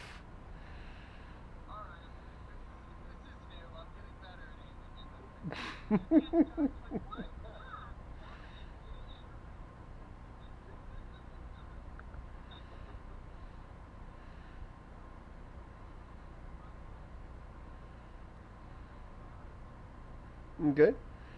All right. So it's their turn. This one here is going to attack Rilo. The 8 will not hit you. This one steps up to attack Cass. And the 20 will hit you for 6 damage. Uh, this one comes to there. And this one comes running up to there. And you can see that that one here is missing his jaw. It's just dislocated and hanging from the left side of his face. And they came from the south side. All right. So, Rilo, what would you like to do?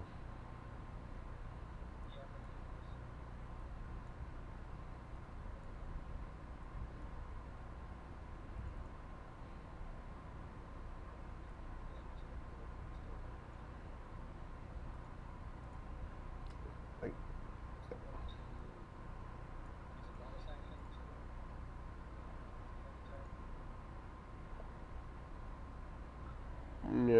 This guy saw what you did to his buddy, and he's paranoid.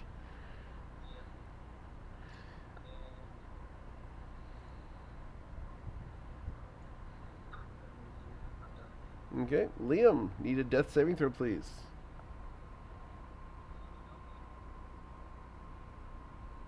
Oh, that's one failure. You don't know.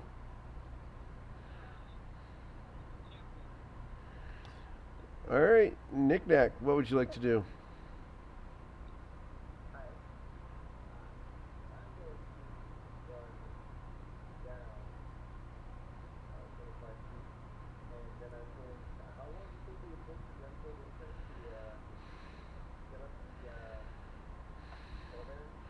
You want the unpaid intern to clean up 100 ball bearings. It it's going to take longer than 6 seconds. Let's put it that way.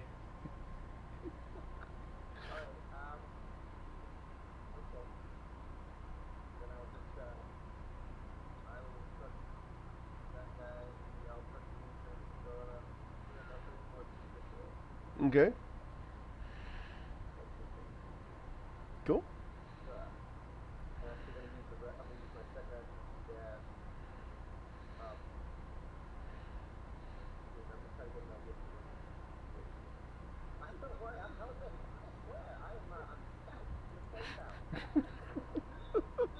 So much fun. All right, Anita.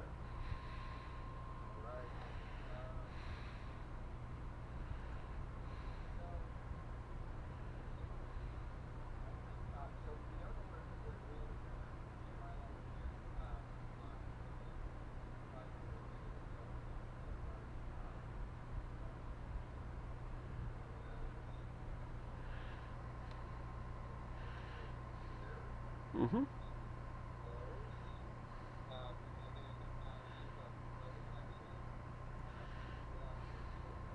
Okay.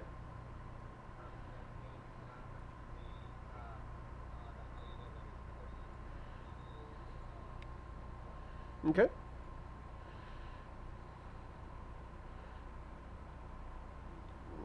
Shooting him. Yeah. There you go. And you'll hit him for 3 damage.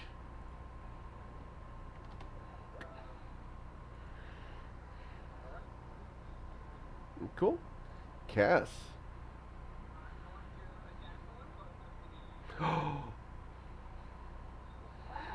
And you'll hit him with sneak attack for a total of 11 damage. As you just stab right into him, and that pierces through his hide. You feel that nice pressure, and then slides in.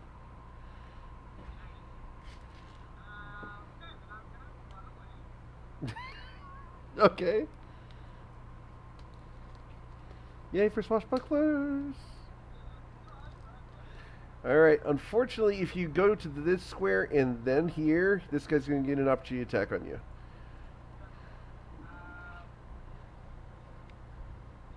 Okay. Alright. He misses you because he's got that dislocated jaw. Yep.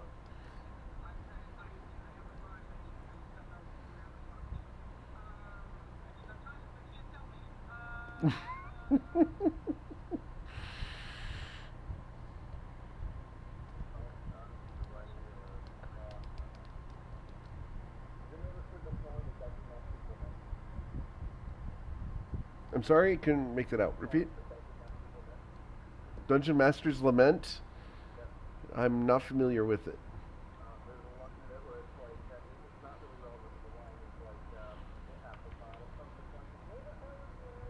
It's awesome. Alright, Silas, what do you want to do?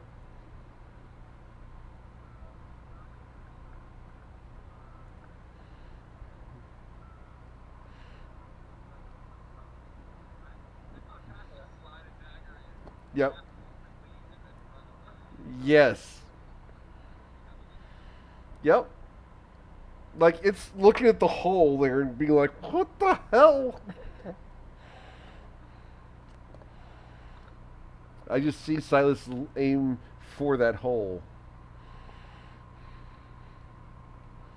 Yeah, and that hole just explodes and goes through the wall, and he's dead. That's a big hole.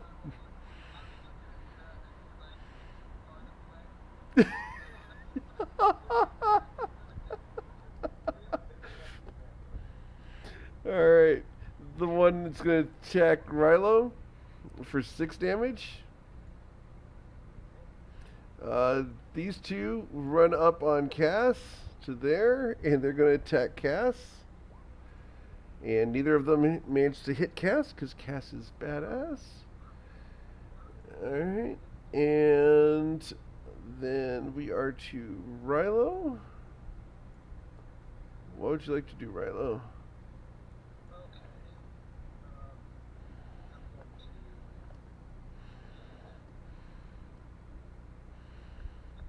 Okay. Yeah. Not today. He's not hitting you there.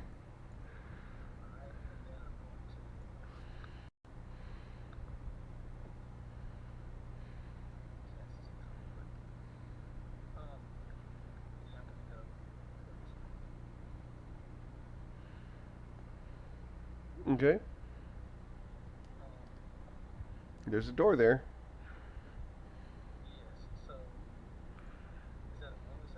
Yeah. Just yeah. Mhm. Okay.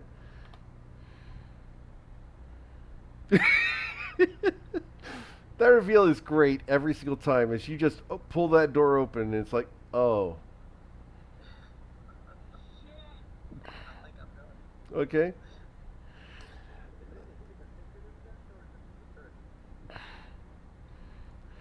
Liam, death saving throw, please.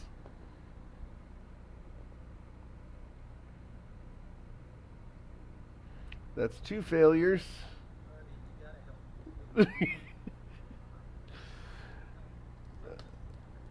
All right, knick-knack.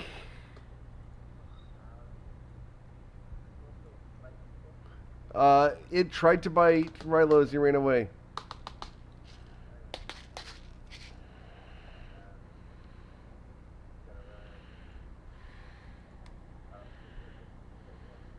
Okay.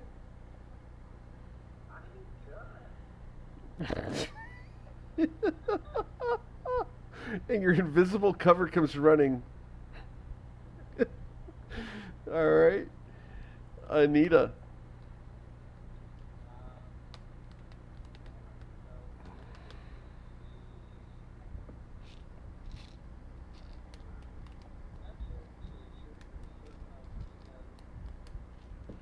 Okay. The 8 will not hit him, unfortunately, as your arrow goes clattering against the wall on the far end here.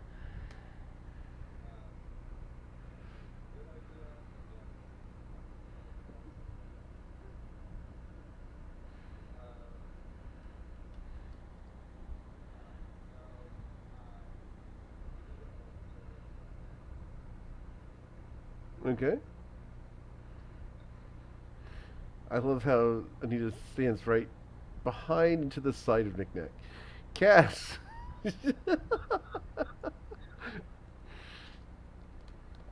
What would you like to do, Miss Cass? Mr. Cass?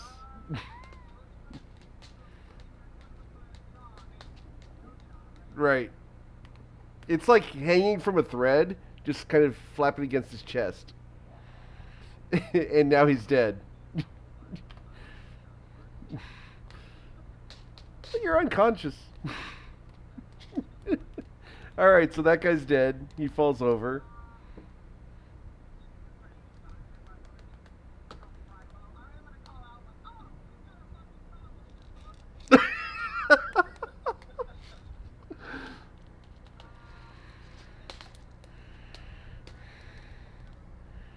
Okay. Alright, so he gets to try to bite it. Choose your own buy for 5 damage.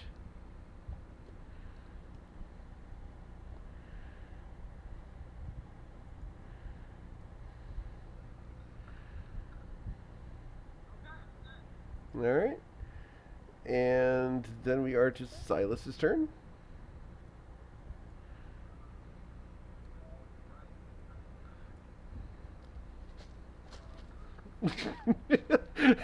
Now you have a problem?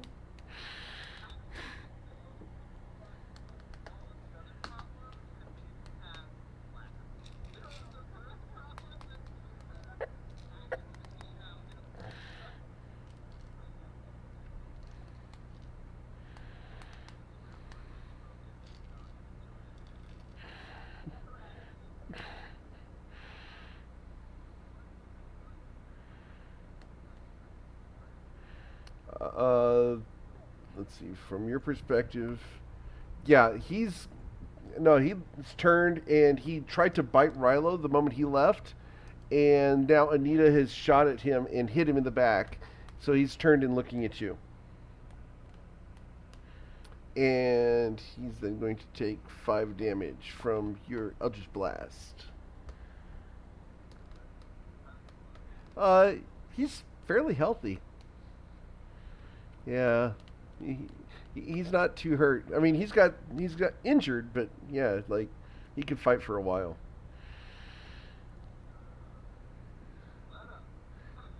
Cool. It's his turn. He runs up on you, and he's going to bleed on you. That's all he can really do is bleed.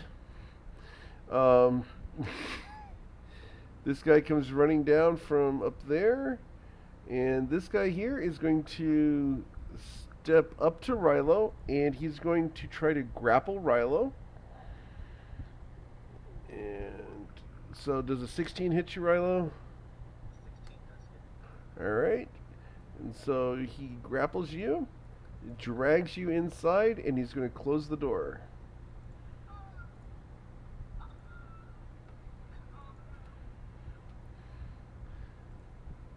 And so, there we go. And that's his turn. And so, now it's your turn, Rilo.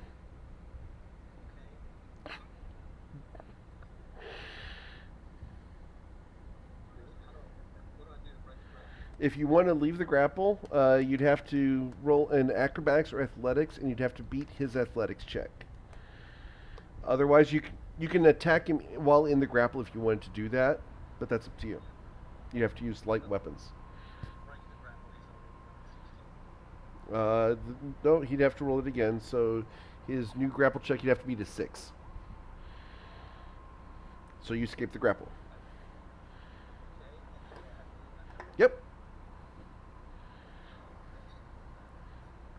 Yeah, it's just your action to break the grapple. That's the problem. Yeah.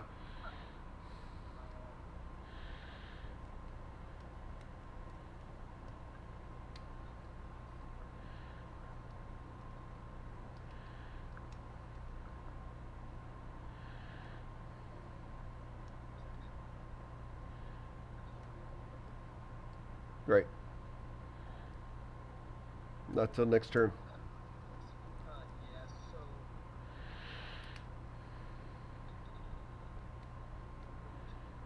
I heard a die roll.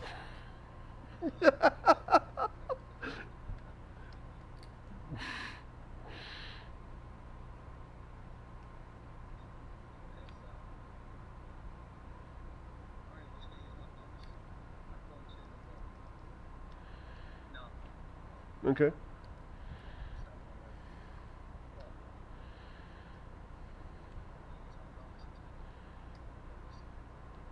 Bonus action. Yeah, that misses him. It's not so much you miss, but it just doesn't cut into him. Yep. Okay. Liam. Death throw number 4, I believe we're on.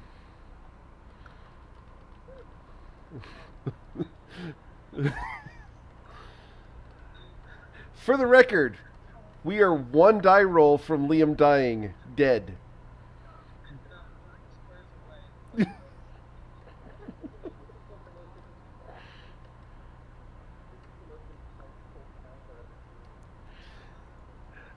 uh, all right, Nick Nack, what would you like to do?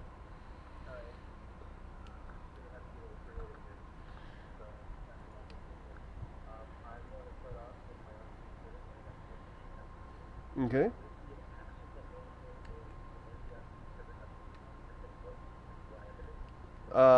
Bonus action, sure.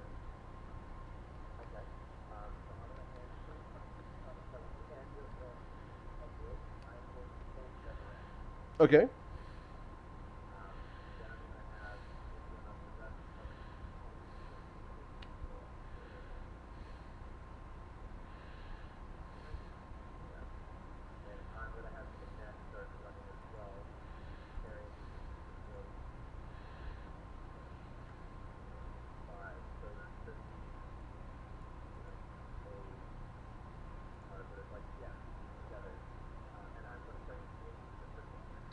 Okay.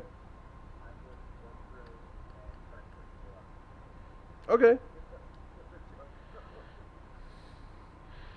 Gotcha. I like the creativity. That's cool.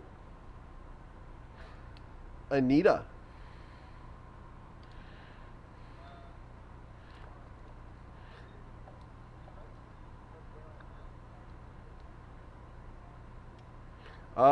What you can see from where you're at, no, you cannot. What you can see is Knickknack is running with a jump rope that's connected on one end to him and one end in nothingness. It's floating at knee level. And in front of you, a knoll is attempting to drool and bleed all over Silas.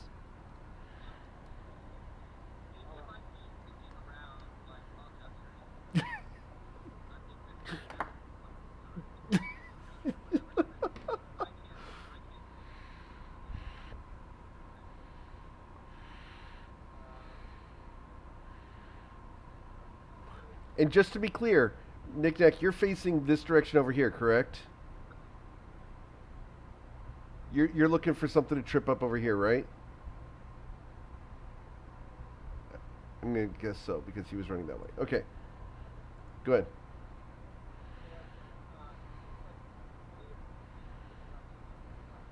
Yes. Yep. He's going in that direction.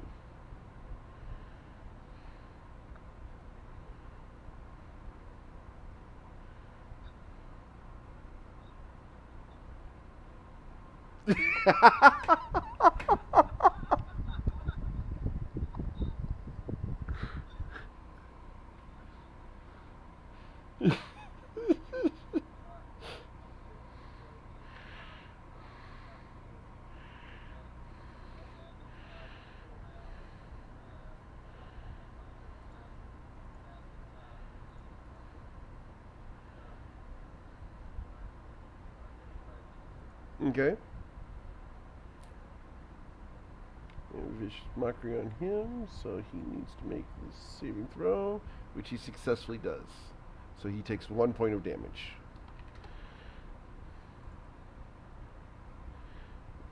You're right. Sorry.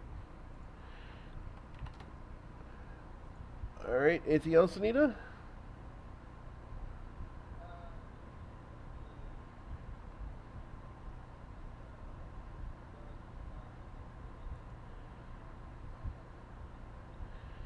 Okay. Cass?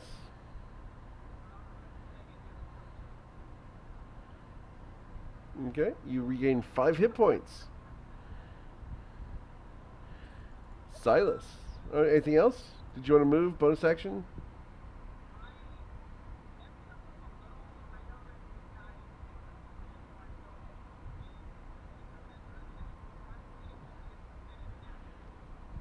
Okay. Okay. Silas.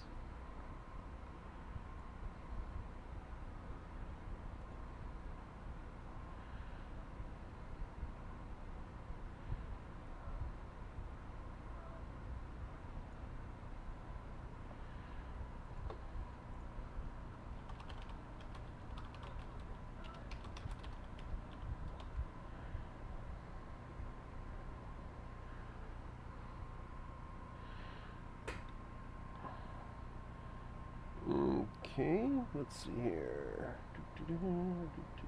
Wisdom saving throw of just a 1. Alright, so wisdom saving throw and are charmed and frightened by you. So,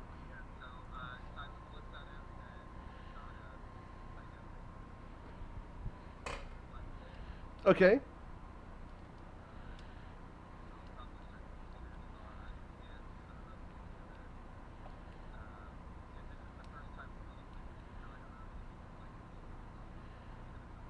Okay.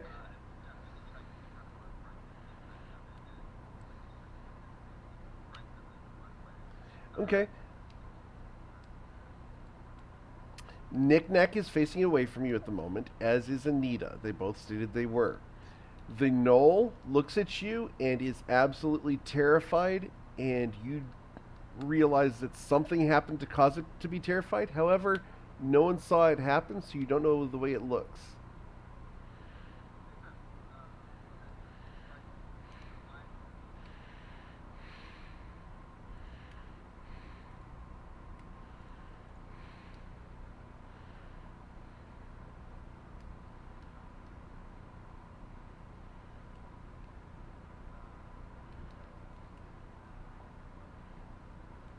Okay.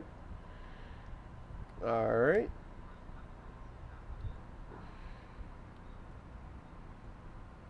It doesn't look injured at all. It's perfectly healthy. So this thing runs away, and then it dashes away as it's terrified of what it saw in your face. This one steps up to Cass and will bite at Cass. And Cass, being the swashbuckler he is, dodges out from underneath. This guy does this, and he's going to do this. And Rilo is too good for him, so it is. Oh no, he gets two. The second one does hit for four. Yeah, this guy. Yeah, this guy does hit you for 4 damage. Yeah. And then it is your turn, Rilo. Sure.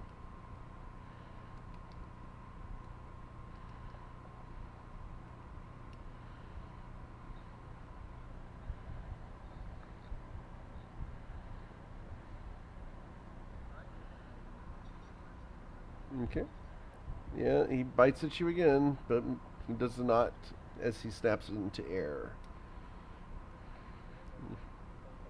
You're gonna give yourself a health potion.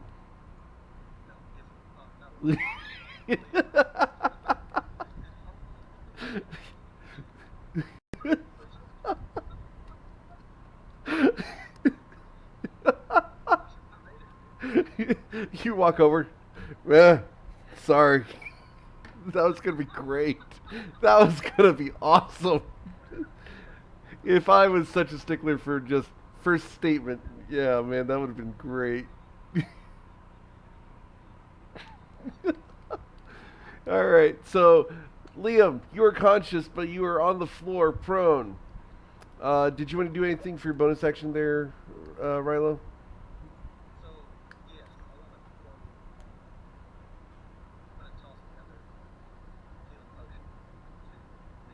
Okay, you just drop it on him.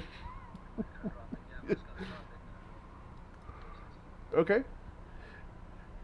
Liam, you are prone. Let me get you able to see again and stuff. Oh, you've been able to see. Okay, you're good.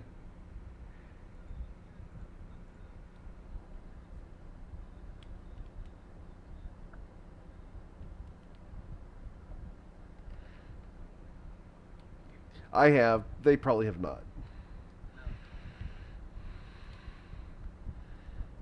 Mm-hmm. Yep. Mm-hmm.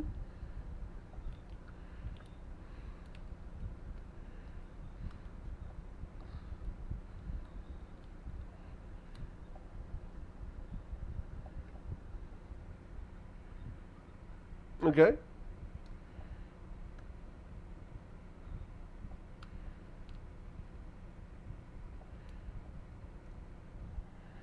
Potion of healing for Liam. Anything else you're gonna do on your turn? As you gain 6 more hit points.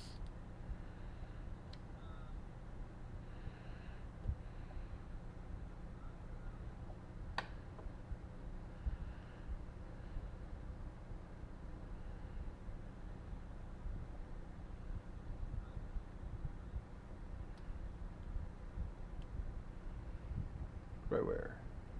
Remember, you only have half your movement left. Yep.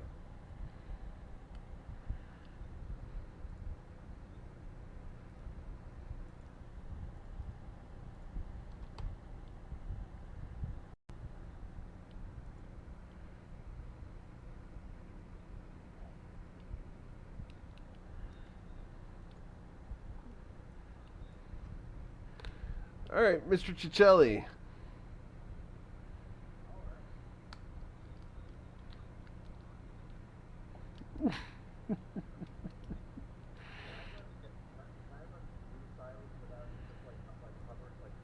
Yeah, slide around the right hand side of him. Sure.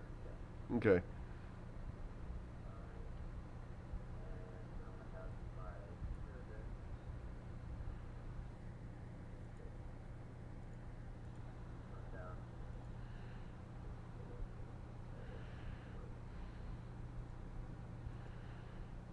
Okay. I assume you do that little spin move as you do that. Okay. Yep. All right, Anita.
Okay. Yep. And it's going to affect him for 4 damage.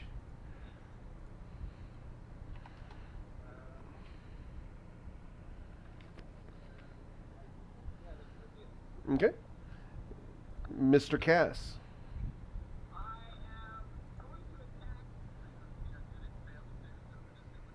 Yes.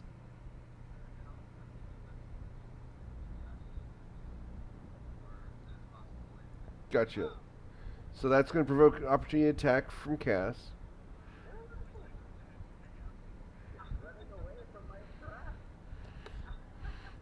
Unfortunately, Cass missed it as it just up and ran.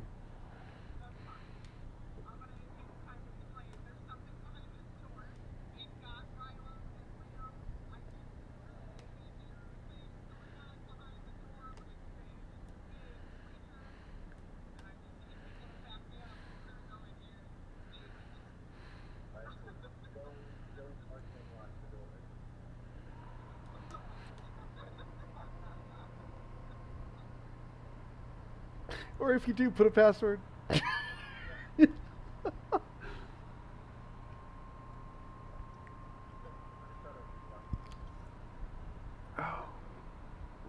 All right, so what you doing, Cass?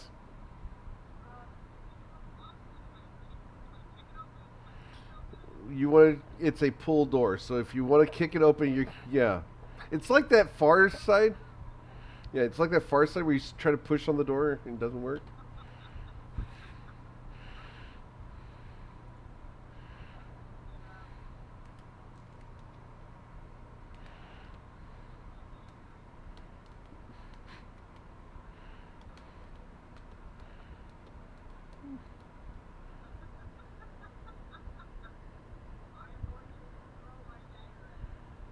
You're gonna throw the dagger. Okay. The dagger goes clattering against the far wall. Mm-hmm.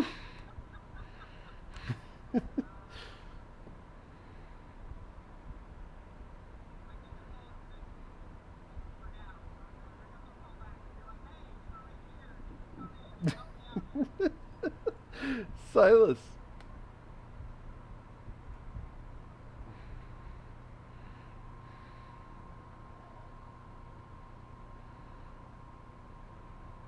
All right.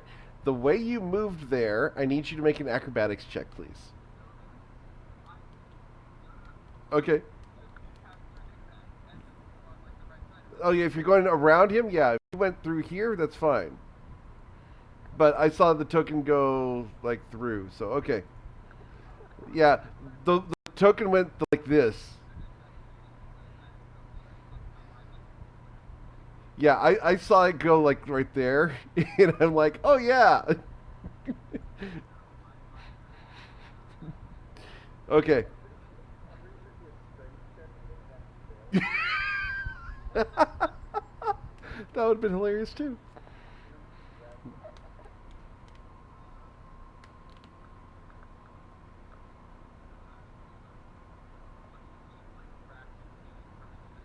Yep, and he's running away, grabbing his head. He's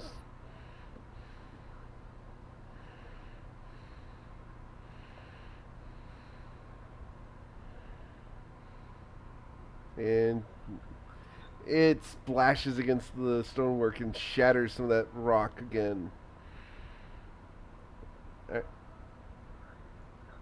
right, and he snarls, and he's going to run up to there, and that's as far as he can go. Down here, this guy is going to. Let's see here.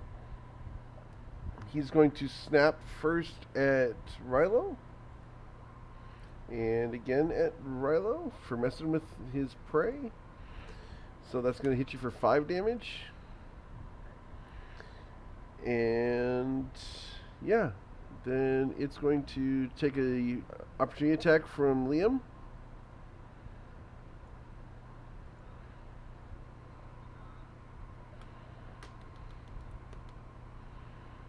Okay, you hit him for 6. Cool. All right. All right, and then we are to Rilo's turn.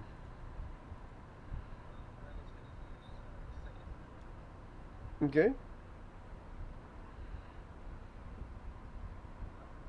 Oh.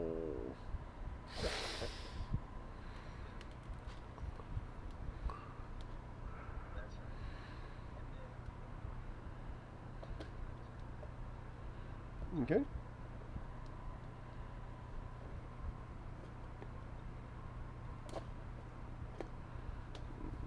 And that's going to hit for 8 damage. Nice. Okay.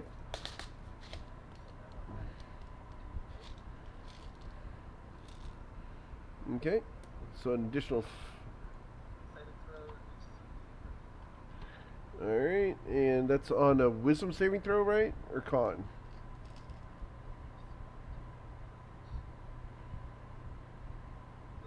Wisdom, yeah. Yeah, he failed that, so he has to attack you next, I believe. Correct. Yep. Yep. Cool. Yes. Either one. He's a big creature. Yep. And then it's Liam's turn.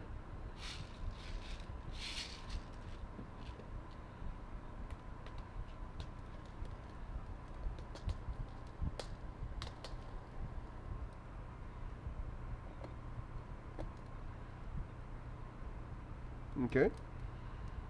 And the nape of his neck makes your quarterstaff vibrate in your hands with that painful sting as if you were hitting a brick wall.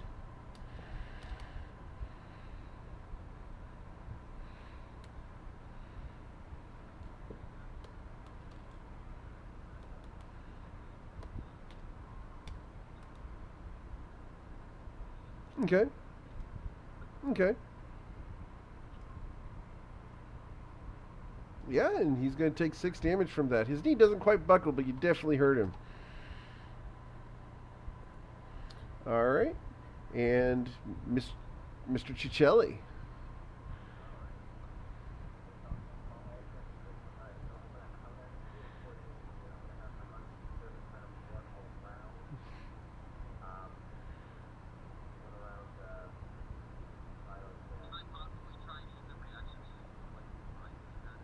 No, but he can run around you. That's fine.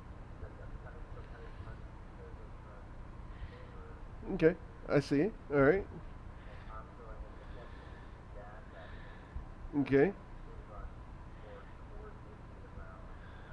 gotcha. So your line is going to come around and sweep through this guy here, like so. All right, so we will go ahead and I'll just use the same line, put it right there for now. That guy needs to do an acrobatics check in order to dodge being tripped. Go ahead and I'd like you to roll a. Oh, let's see. What would this be? This would be a dexterity check. Just literally on the dexterity there. Not dexterity saving throw, but actually dexterity check. Unfortunately, he just steps over it as it comes by. Sure.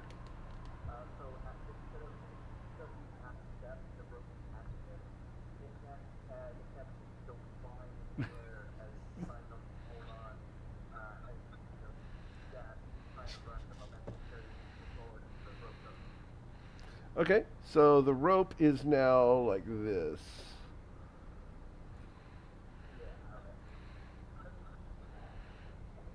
Gotcha. Because you have 50 feet of rope, it can do that.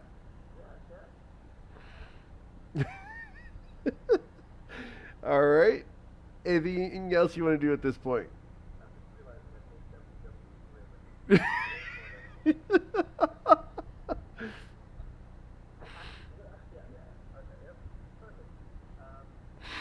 I love Nick Nack going, perfect.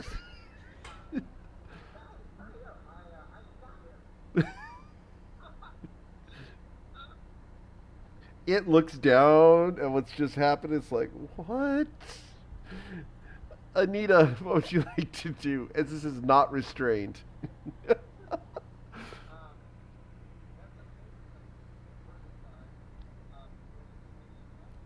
Ooh.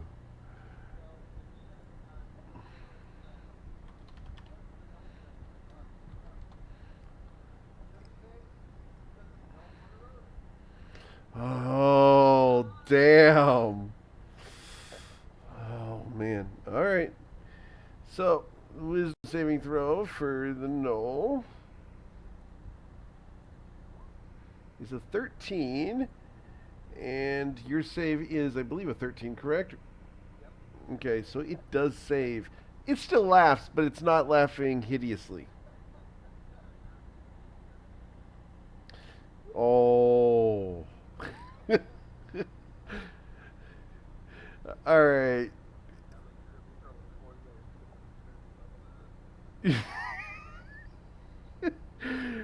Anita, is there anything else you'd like to do? Movement or anything?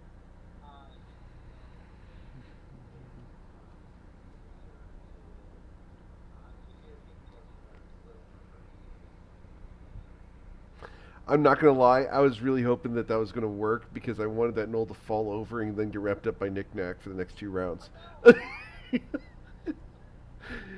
Cass, what do you want to do? Okay. No, that thing's got really thick hide. You like poke at it and like the dagger slides off to the side.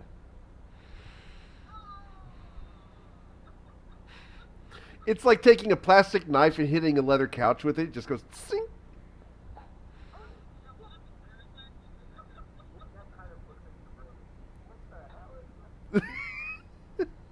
Now Nick Nack looks in the room. 2 turns later. All right, Silas. What would you like to do, Silas? As the rope is now there.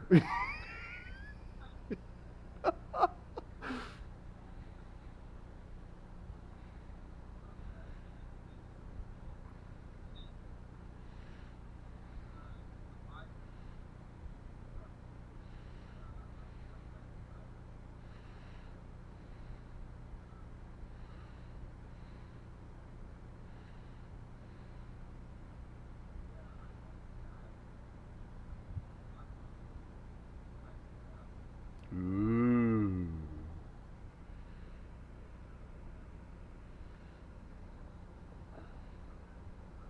Awesome.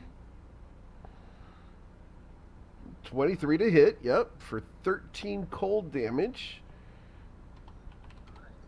And yeah, he takes this hit, and that orb turns into an icicle and just impacts his back and just spears through and comes out of his chest, and it's just dripping blood in front of Rilo.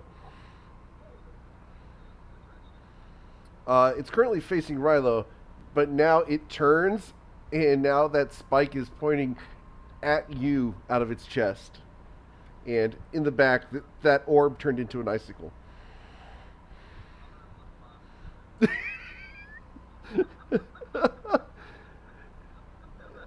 and and that kills him.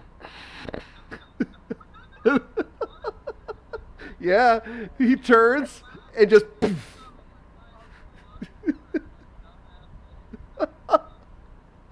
Yeah, the magic missile enters his eye just as another slender icicle, and yeah, just pierces him twice. He's dead.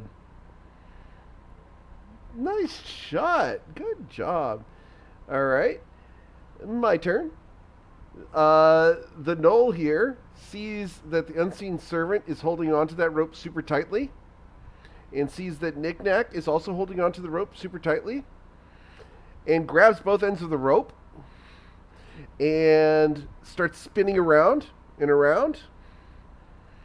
And so the rope is going to treat the Knick-Knack and the unseen servant as bolas on the end of a rope, and he's going to throw the rope with the two Knick-Knacks over at Silas. So we're going to roll an athletics check to see if he can pull this off. And he does not. Well, he has a chance to. Even with the 7, he has a chance to. I need Knick-Knack to roll a athletics check. Or acrobatics, your choice. Your choice of acrobatics or athletics. And you get to roll it twice. Okay, yeah. You're able to resist it. Yeah, your choice, and you got it on the first one. You were going to get it twice.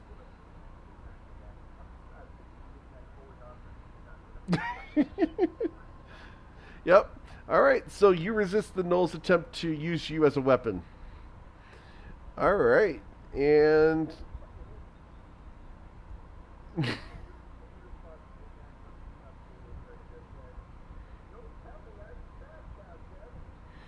all right.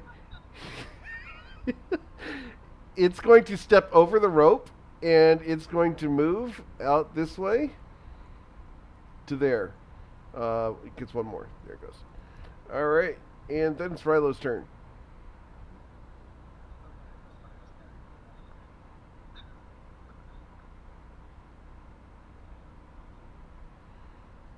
Yeah, he's been dead for a long time.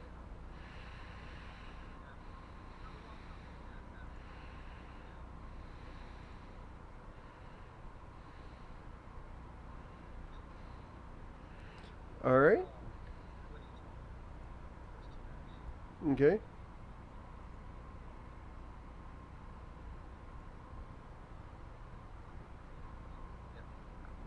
Cool. Liam.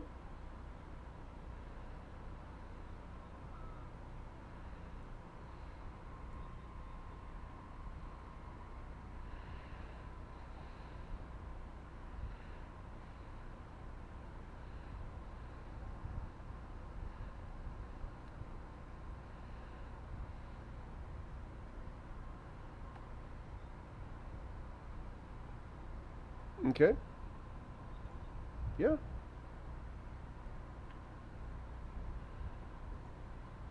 Inside, you see the form of a very large rat dressed in robes, and it looks up from the book it's reading.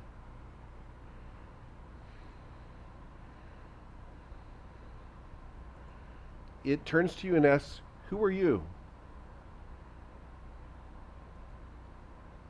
Very well. It stands up and it towers over you as it's currently 7.5 feet tall.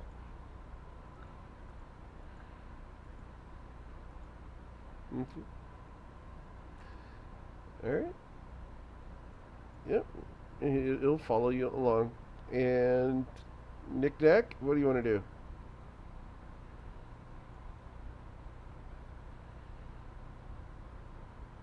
I am missing the chili.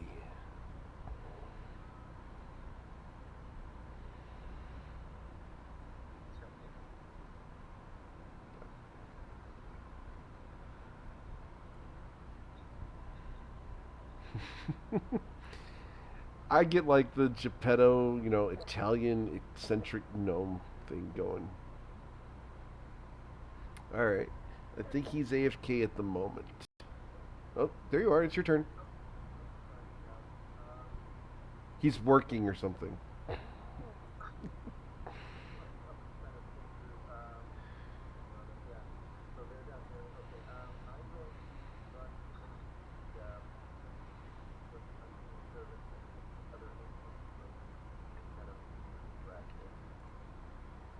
Wrap it all up. Okay.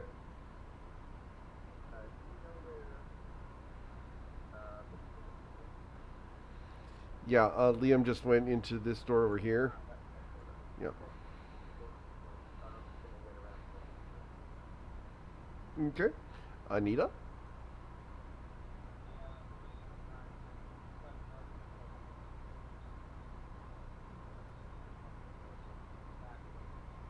Okay. Cass?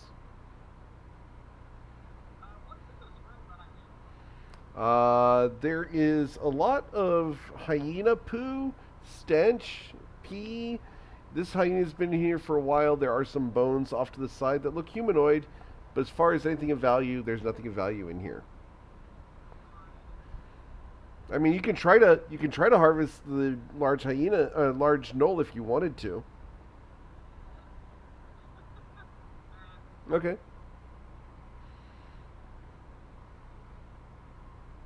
Oh, and there's a dagger on the far wall.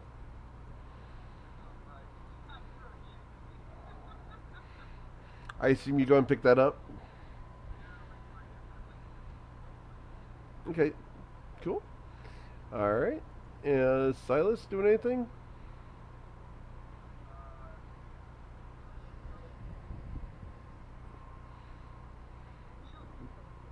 The knoll is going to take 13 damage as you blast him in the back as he's running away. He's not dead yet.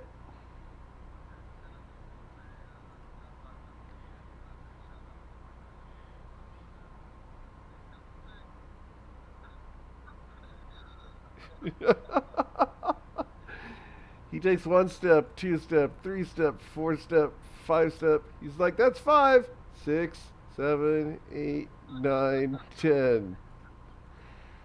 What happens? All right, and cool. All right, and then we are to Rilo.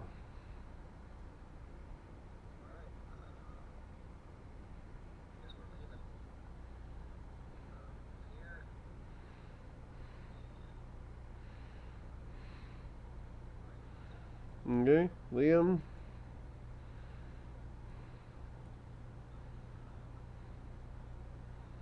Faster than you.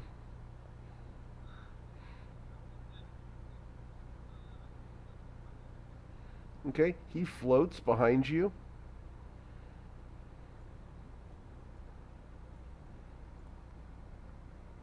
Where are you going to? Okay, he floated behind you, holding onto your tail, onto the back of your clothes, and then he's going to walk an additional step up to there. And he looks over at this thing, and he shakes his head pitifully at this thing. All right, and Nick Nack.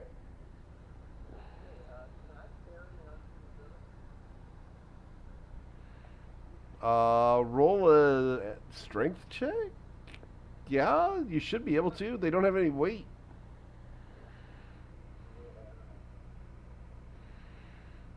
Yeah, with a 5, you can carry an unseen servant. They don't weigh anything.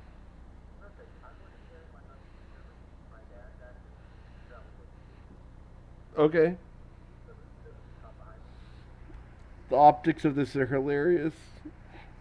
Knick-Knack is carrying nothing and running as he does so. Okay.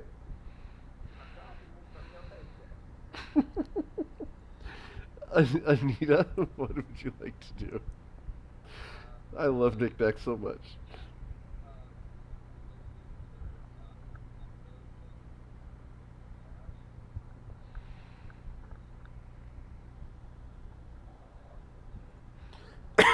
Yep.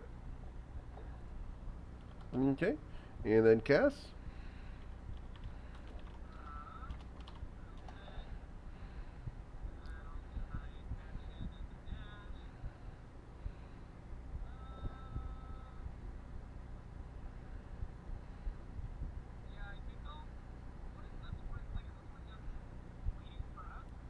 Oh, it's running away. Yeah, it's running away. Yeah. Okay. And Silas's turn. Silas said count to 6.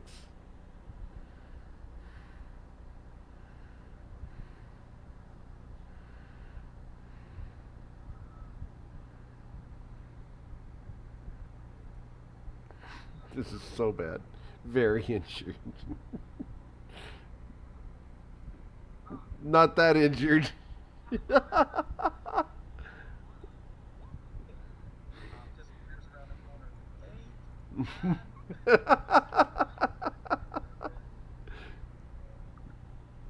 right, and it's going to run some more. 1, 2, 3.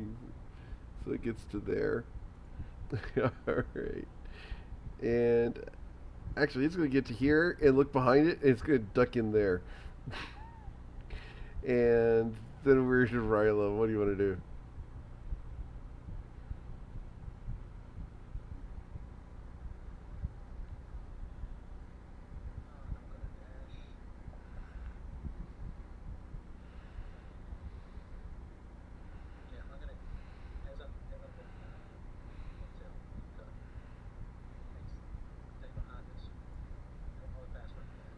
Okay. He grabs hold of your clothes as you run past, and he's floating and just gets dragged along. Cool. Liam?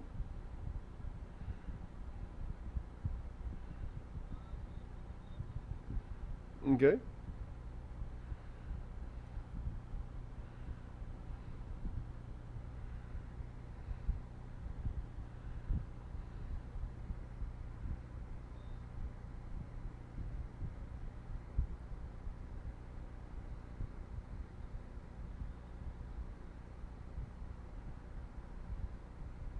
Okay. Knick-Knack?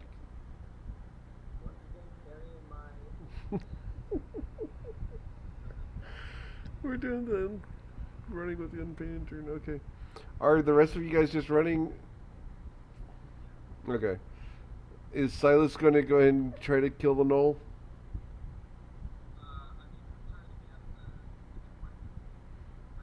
Okay. All right. So we're going to go ahead. I'm just going to collect everybody, and we're going to go to the next map. All right. Collect everybody here. 1 second. Gotta grab everybody here. Because I gotta grab new form Cass and everybody. Because you never know. Never know. Alright.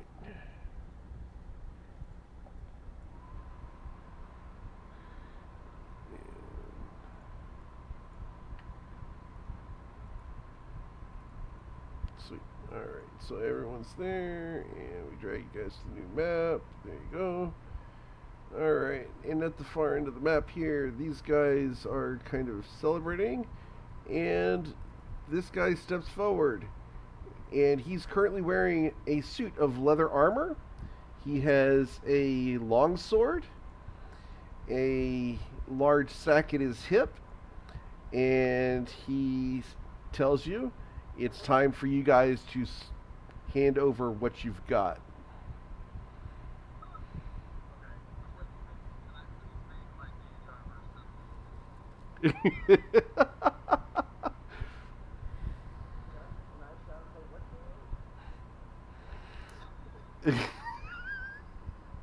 Roll the persuasion check, Nick Nack.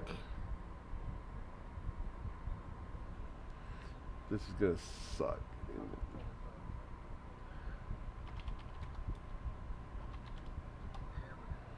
Alright, his name. Let's see here. His name is. Let's see here. His name is Moegi. I will put that in there for you. And that's what he says.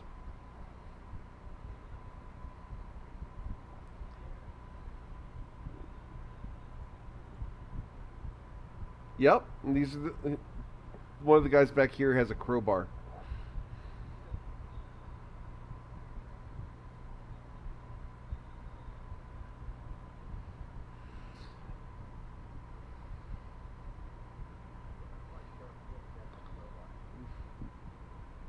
Okay. All right. So, the rest of the guys there are kind of confident at the moment because this guy's really well armed. And so, does anyone want to do anything at this point?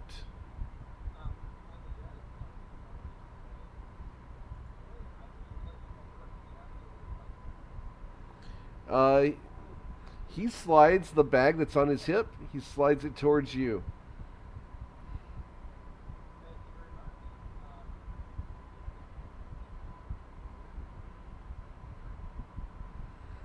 And he's like, "You can pass. The rest of them have to pay the toll."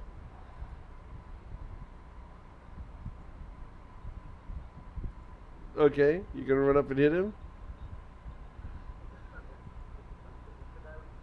Yep. All right. So go ahead and roll your to hit with. Got 5 damage there. Okay. Okay.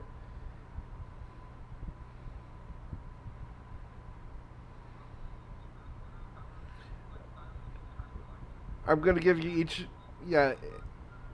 So I let Anita do one thing. I've let Liam do a thing. Rilo, you want to do anything? Okay.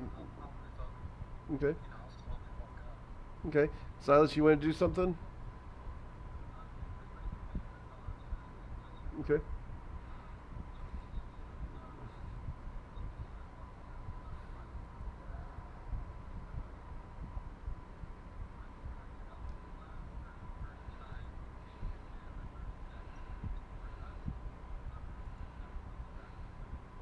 Okay. Cass, you want to do anything?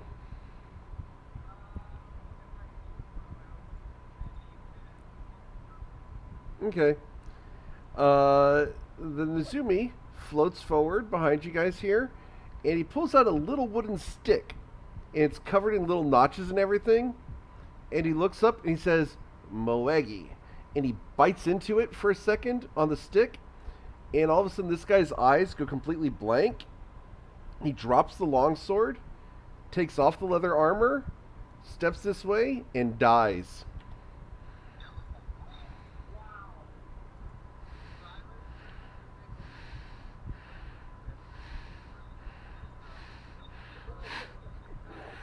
These guys run.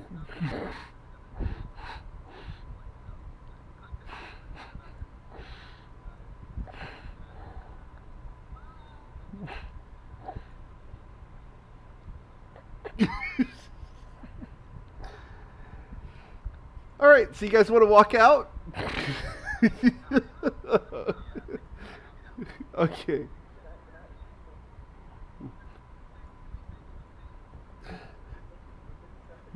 Yes, you can absolutely take the longsword and the armor that the guy dropped.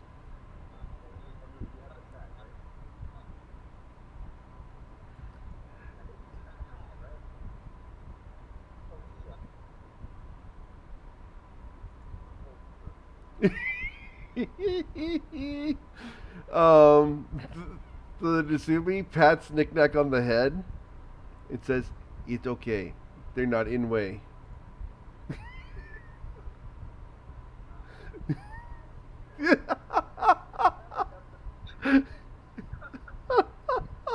So much fun.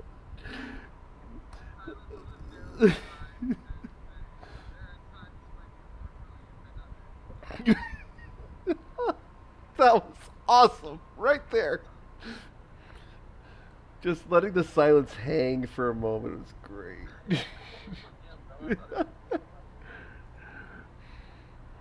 All right, so you guys grab the armor. It is +1 leather armor, and it is a +1 longsword.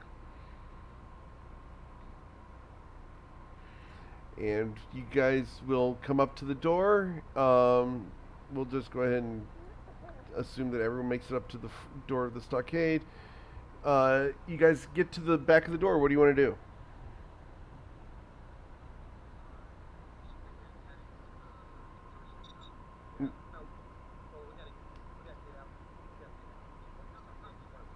Mm-hmm.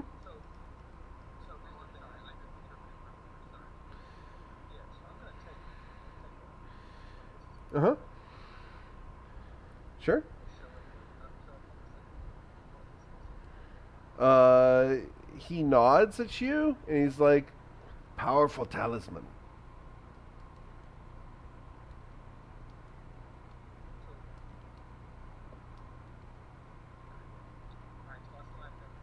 Okay. After a moment, the doors unlock and you guys are let out, and you guys are free to go. And he follows with you.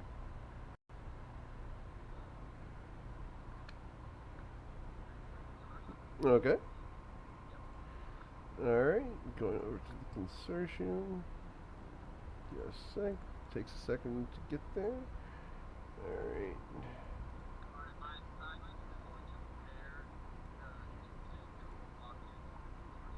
Mm-hmm.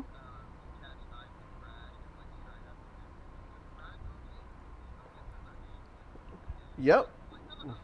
Yep.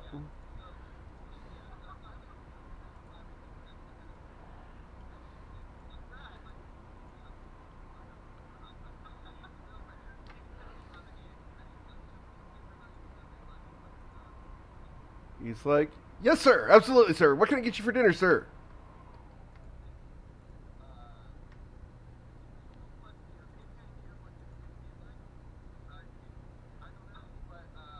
He looks suddenly concerned.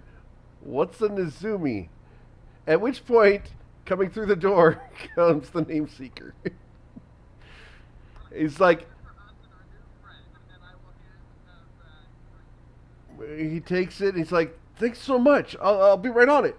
And he goes to the kitchen and he's going to come out with a variety platter. Has steak, cheese, chicken, fish, vegetables, everything you guys can think of, all over it, and just sets a massive table for you guys with water, beer, wine, juice, milk, everything.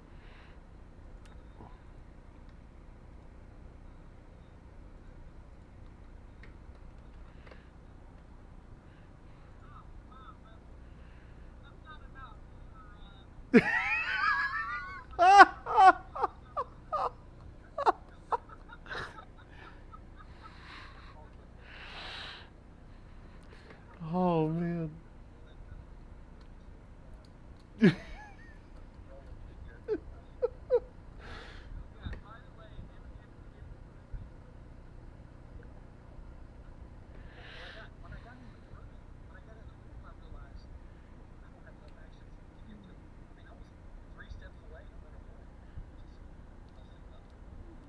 Yeah.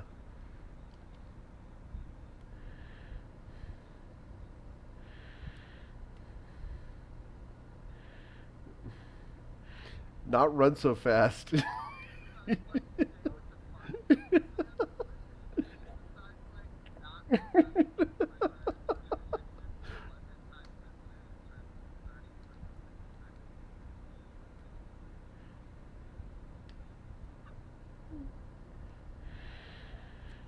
um,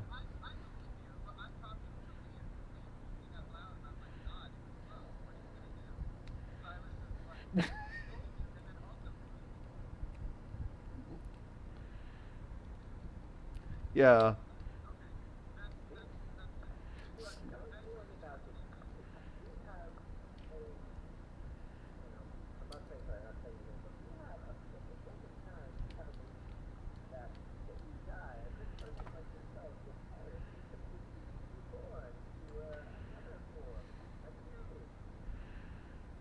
The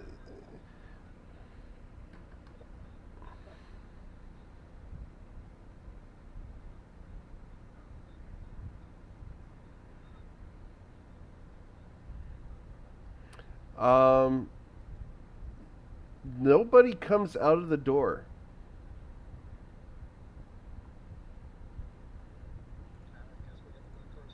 Yep, nobody approaches the table when you yell for Brad. Because someone told him that we're being anonymous today and paid him to be anonymous.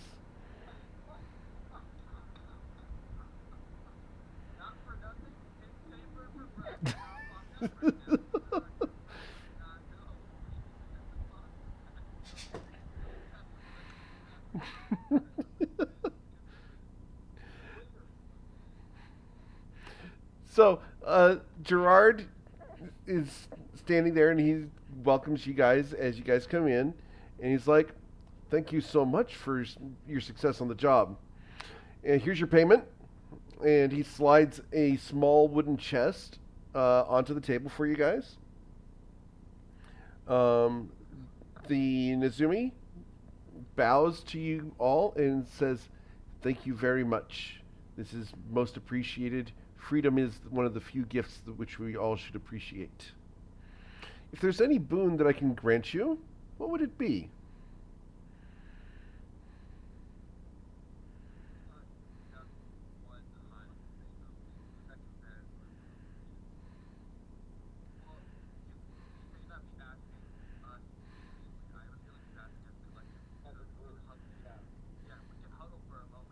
Sure.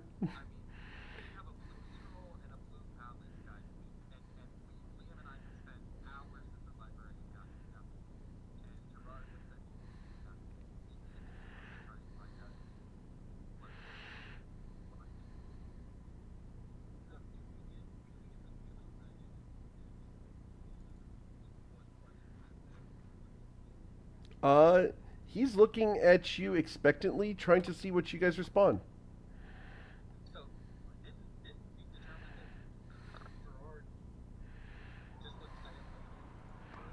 He didn't tell you. He didn't know anything about the Blue Palace. He didn't reveal everything he knows about this guy.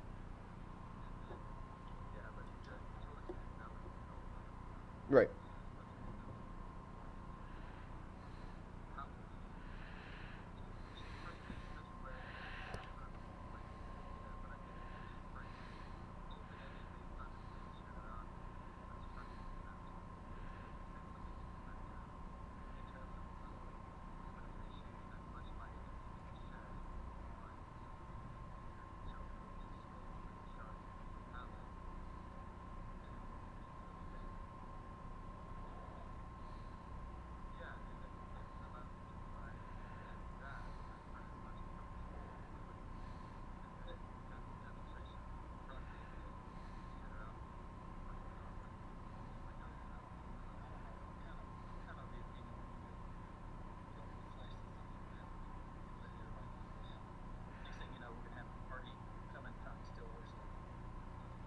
And at that point, this happens. You are now here.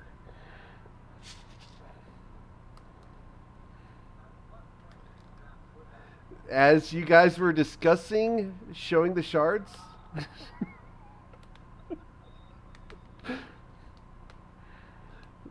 so what would you guys like to do? As that last fragment of a flavor of mint is on the tip of your lips, as you guys are recovering from the cold passage into this new place.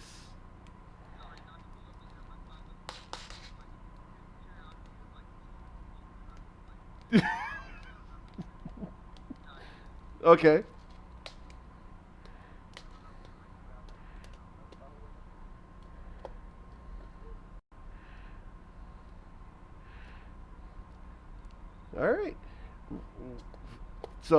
Everyone took one move action, right?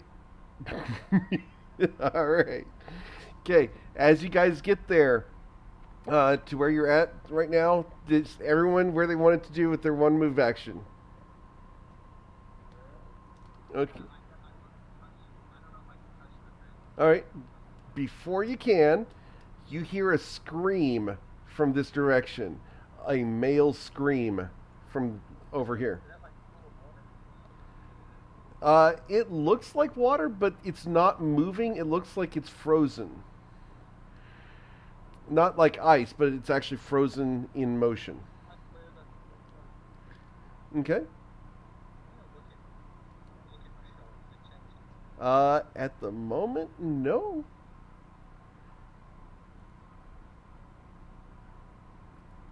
Sure, go ahead.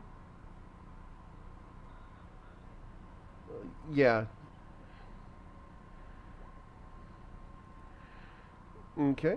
So you jump over it. Okay, cool. All right. You see a very nice mosaic tiled floor with a pool of water that is almost swirling, but the swirl is not in motion itself. And you can hear male voices screaming ahead of you. Uh, yeah, like they're yelling and screaming in pain. And there are no words that you can make out at the moment.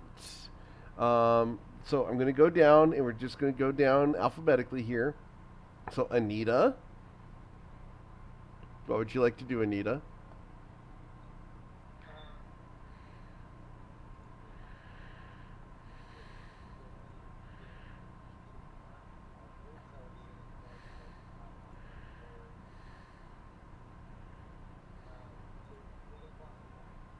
You can try to jump over it, sure. Yeah, just got to beat a five. No sweat.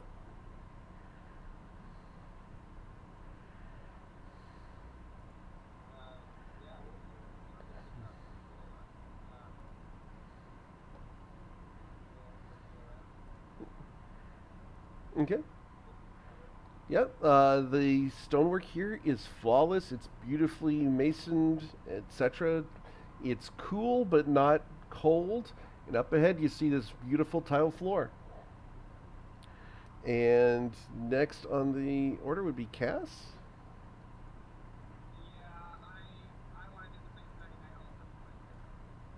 Okay.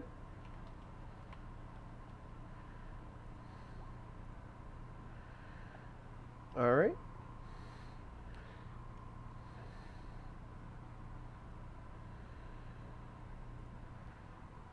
All right.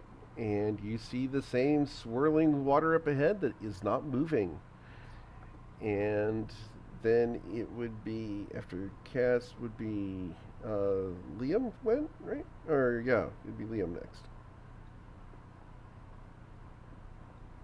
Was that one movement to get all the way to where you're at?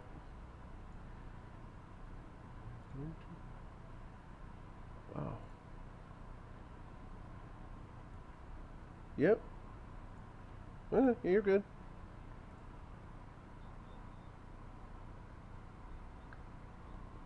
Uh, just that thing. It looks like a, it looks like an octagonal room with water coming into it and a swirl in the middle with no motion. Just the water swirling.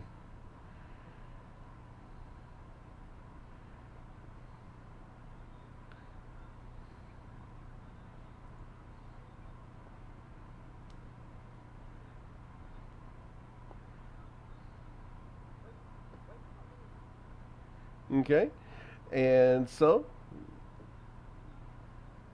Liam waits. All right. So next would be Knick Knack. Okay. Uh huh. Sure. Yes, please. Just beat a five. Good.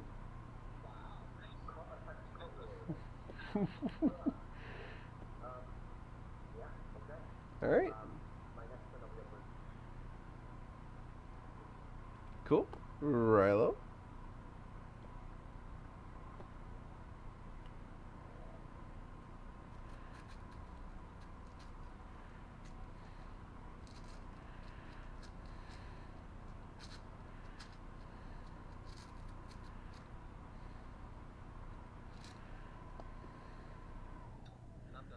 Okay. All right.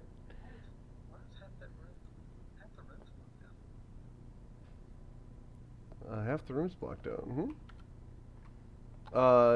Because you can't see in there.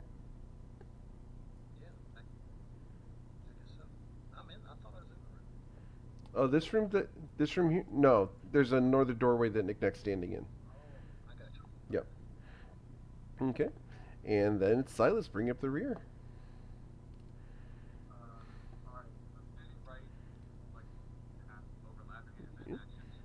Yeah. Yep. Just go ahead and hop over. Oh, you want to touch it? Okay.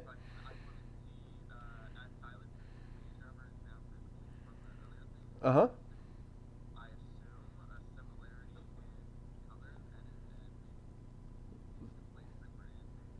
Sure. Mm-hmm. Okay.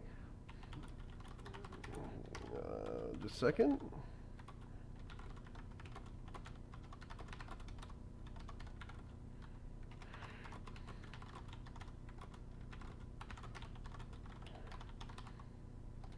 Okay. There you go.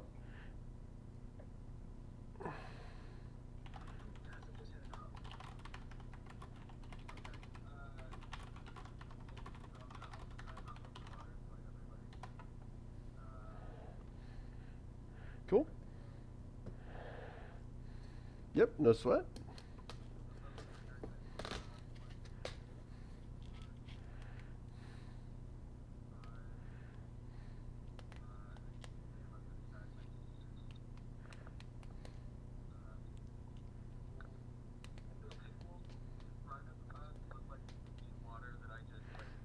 Yeah.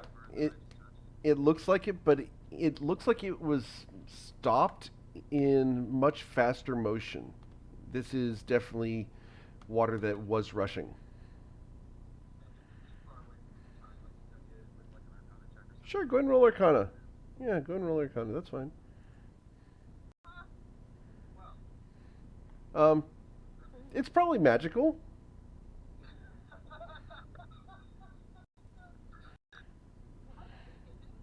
You think?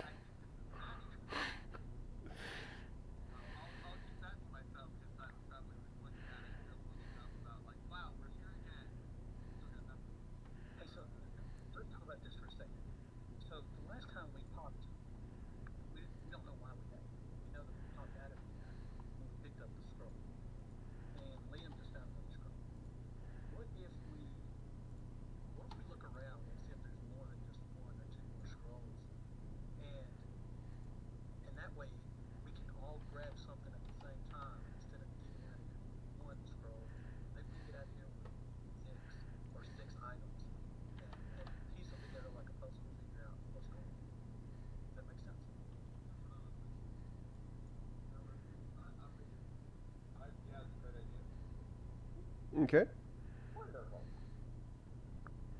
All right. So then it be back down to Anita's turn.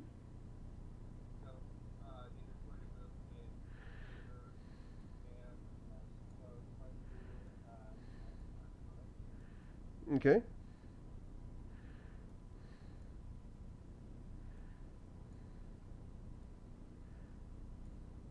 Okay.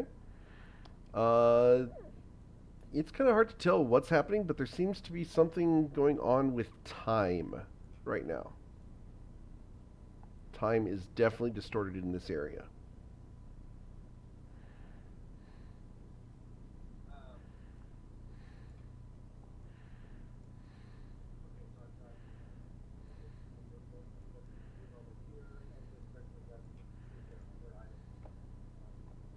Okay.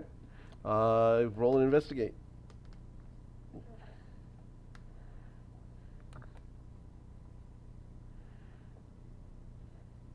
Yeah, you don't see anything else in the room. No. Yep. All right, Cass.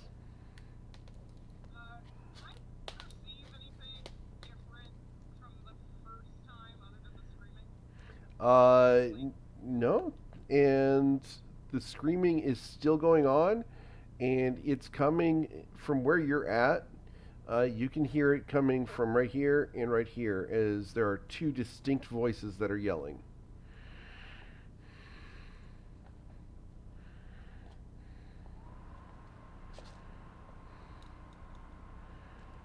But otherwise, there is no difference except for the fact that last time this doorway was not here.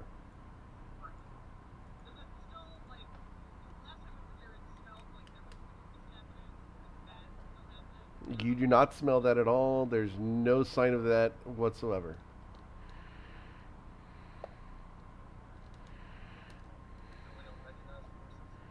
No, you do not recognize the voices at all.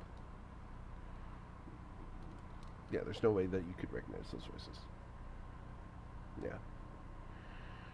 All right, so Cass goes, Liam. And Cass, when you're standing there, it's almost as if one of the voices is coming out of you.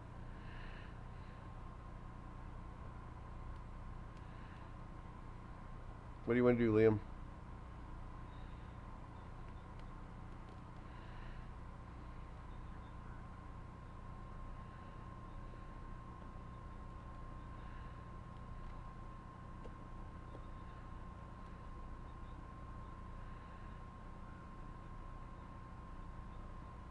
Mm-hmm. Same wax seal, everything. Yep.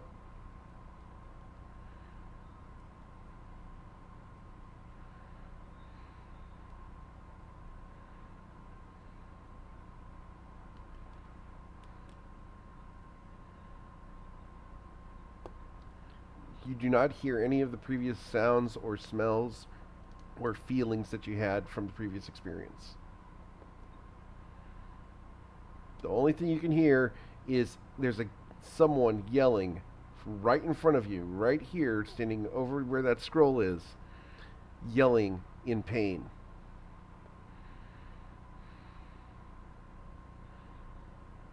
There's nobody there. Humanoid. You can't really tell what language or what species they are, but you know it's a voice that if you knew the language, you could probably replicate it.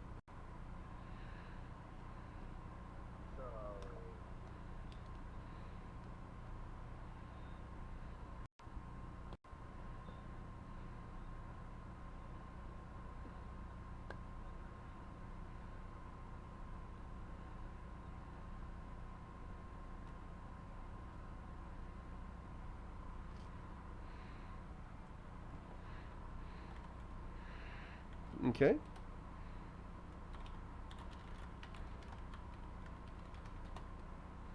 Okay. And then it's Nick next turn.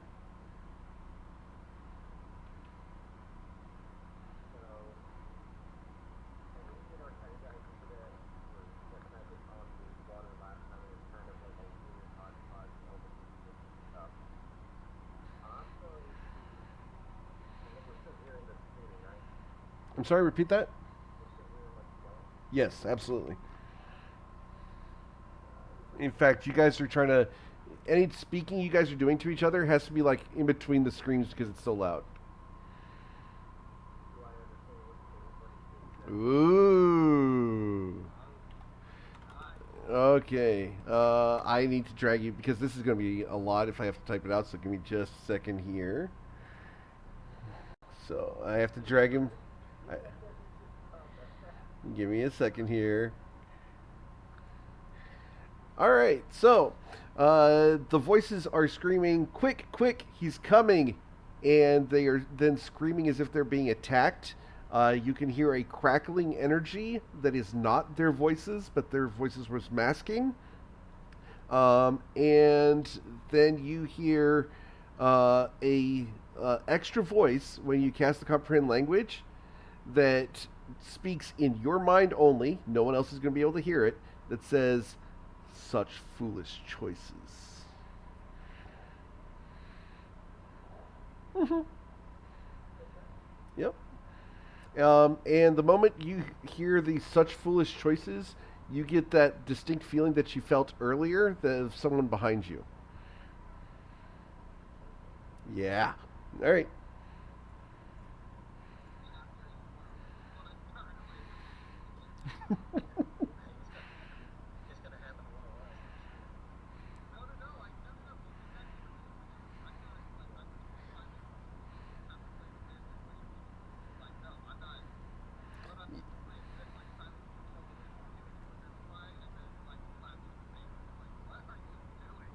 I think that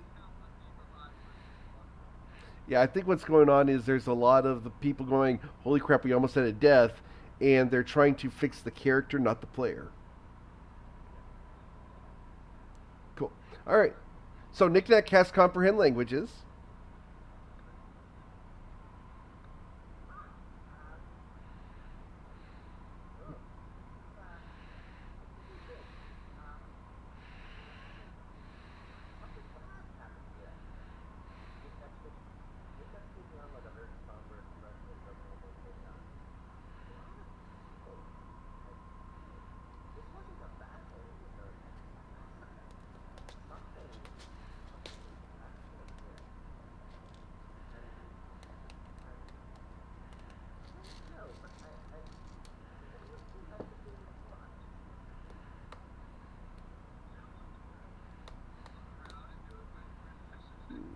Everyone, go ahead and roll perception checks.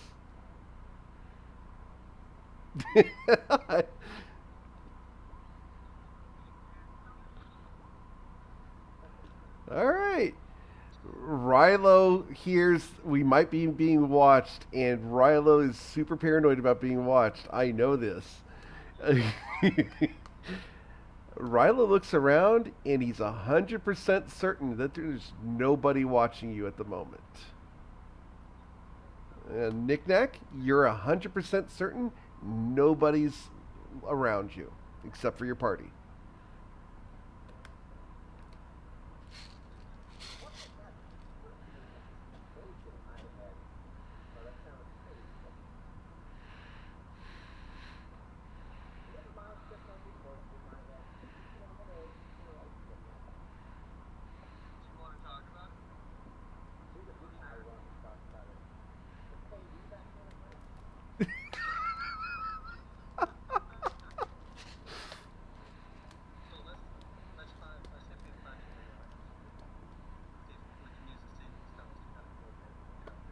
All right.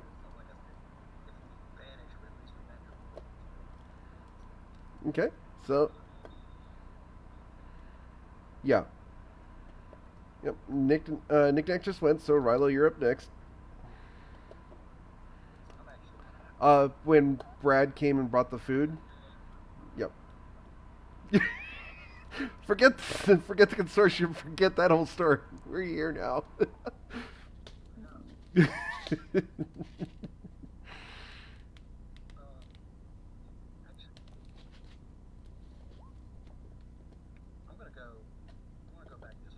Okay.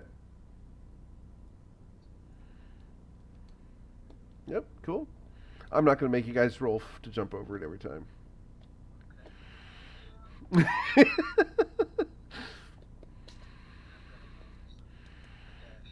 Okay. Okay. And then Silas. No, decoration. It's part of the marbling of the floor. Yep.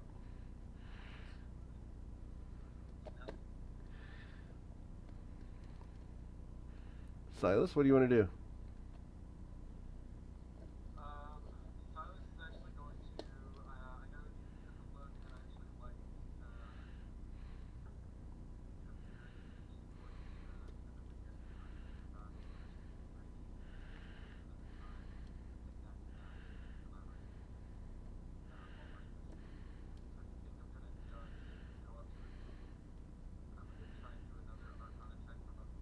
Okay. Sure. Okay. So with a 13, let me send you a note real quick.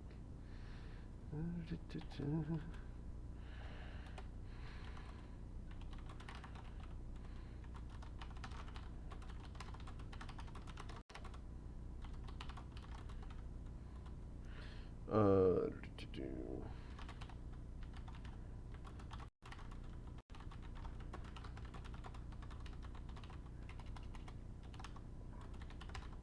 there you go.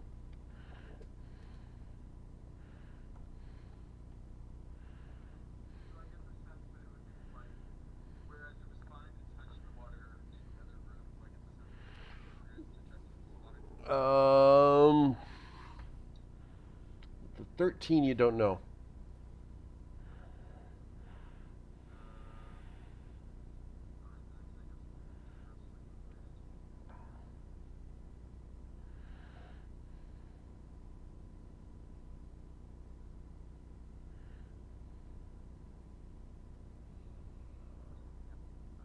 Nothing else happens there. Okay, so Anita.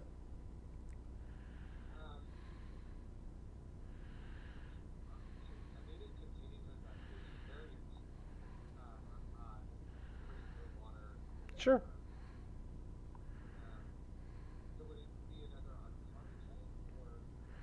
What are you trying to find out about it?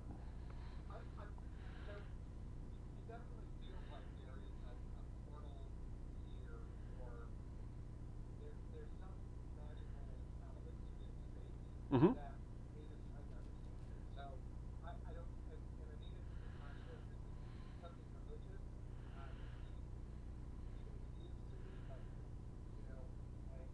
Okay. Um, I understand where you're coming from now. Let's go ahead and I need you to roll a history check. This is going to be interesting.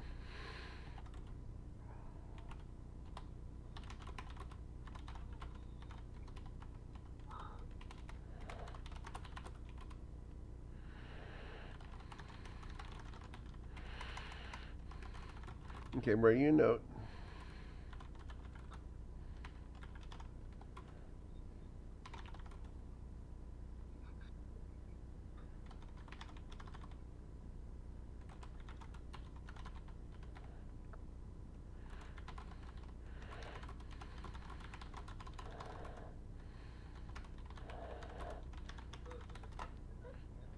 There you go.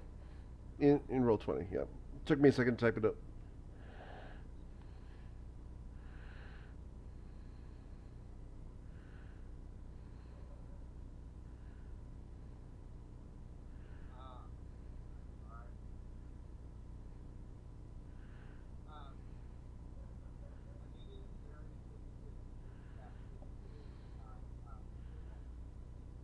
You want to take a step into it?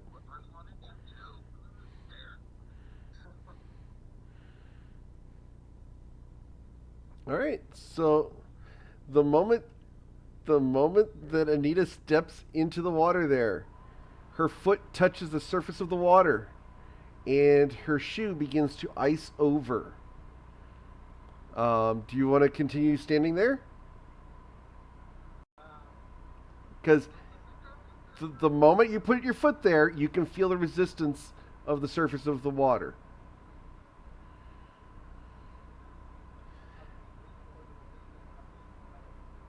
It feels like you're stepping onto jello.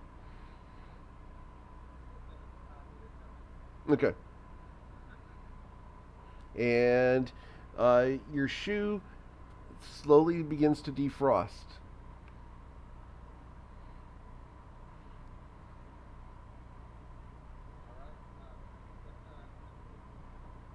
All right, Cass.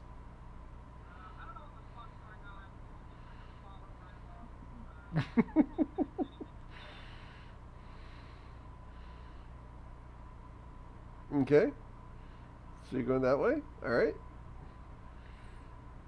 And then we're to Liam's turn.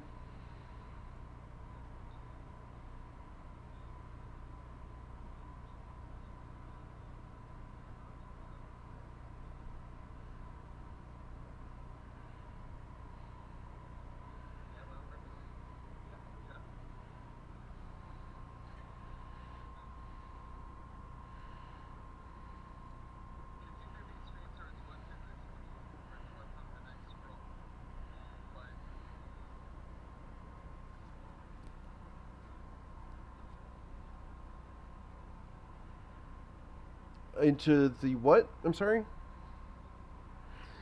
The moment you touch the water with your hand, uh, I need you to make a Constitution saving throw.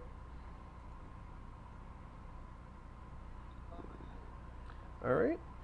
So, yep. Uh, so you're going to take 5 points of cold damage as the surface of it feels like jello. And the chill goes up your sleeve, up your arm, and into your spine, and your hand instantly is frostbitten.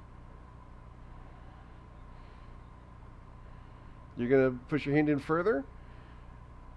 All right, go ahead and roll another Constitution saving throw.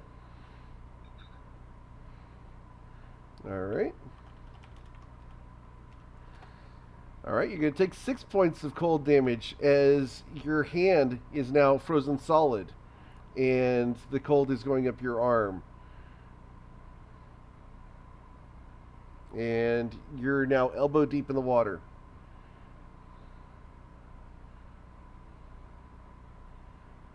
Okay, you take your arm out. Over the next 5 minutes, your arm will slowly return to normal. You're going to feel the pins of needles of your hand recovering from frostbite, and it is painful to no end. And your right hand is useless for the next 24 hours.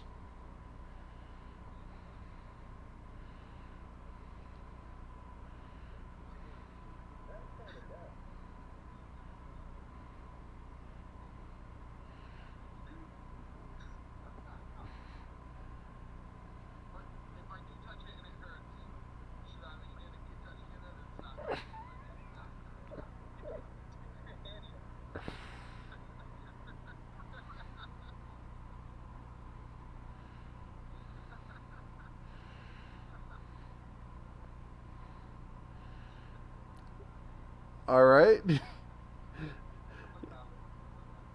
Nick Nack, what would you like to do? You want to jump in? Go ahead. You want to roll identify on the cast identify? Do you have to touch it? Let me check.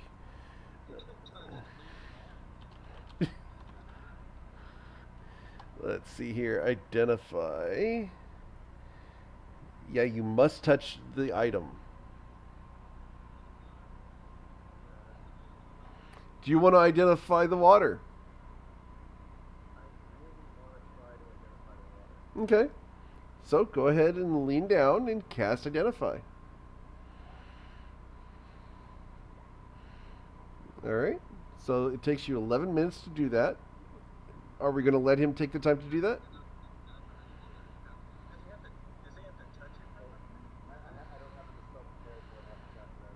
Yeah, he'd have to touch it for 11 minutes.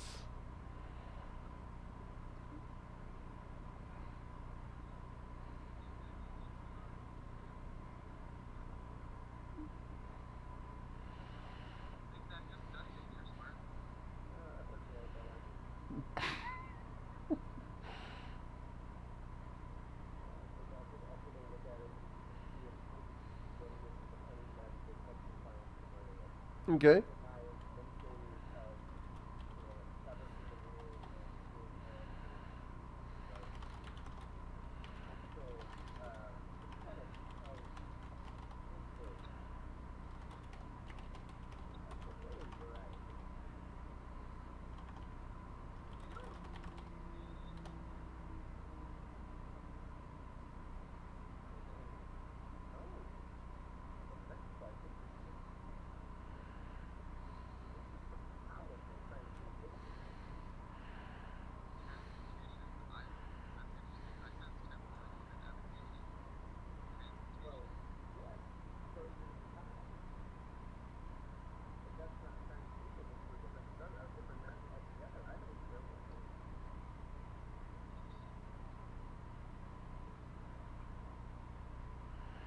Um, Not that you've studied, no.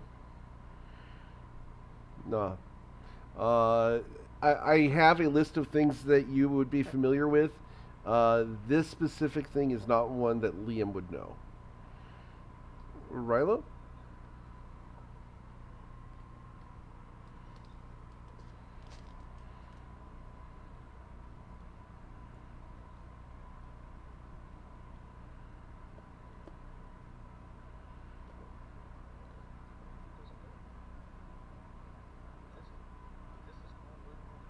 Yep, that's it. I mean, you can come back over here if you wanted to, but I mean, it's a dead end. Yeah.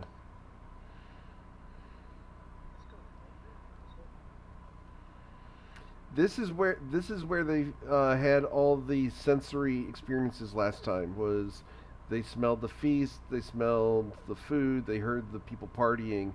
Was in here. Nothing happens this time.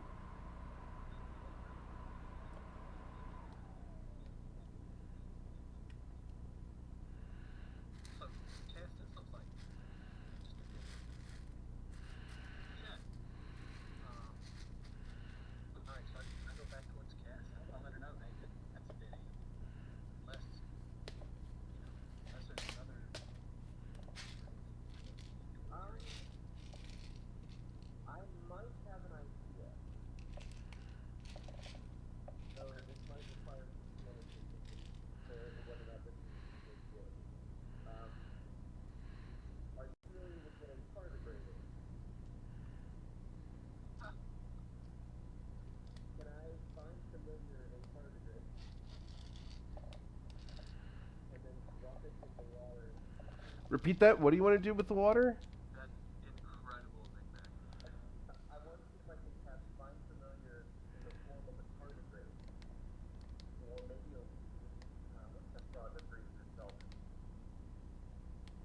Okay. You want to drop your familiar into the water.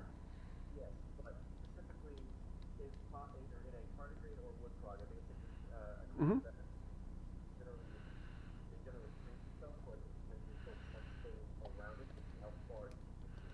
Gotcha. Okay. So go ahead and you summon your familiar. The familiar appears next to you, and you tell it to go in the water. Okay. I need you to roll a Constitution saving throw for the familiar. Just roll a d20.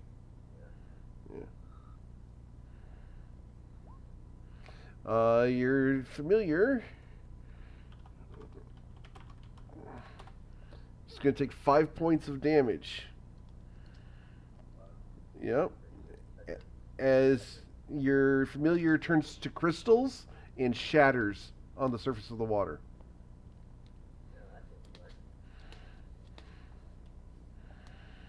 Okay. Anything else?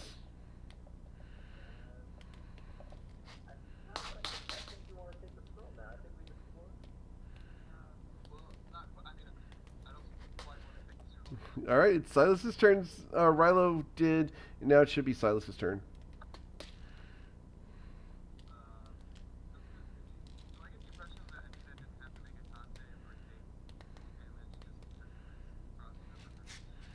Right, because she didn't make physical contact with it herself.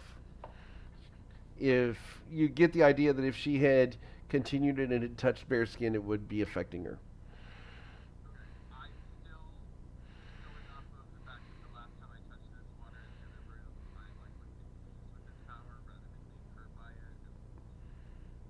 Okay. Mm-hmm.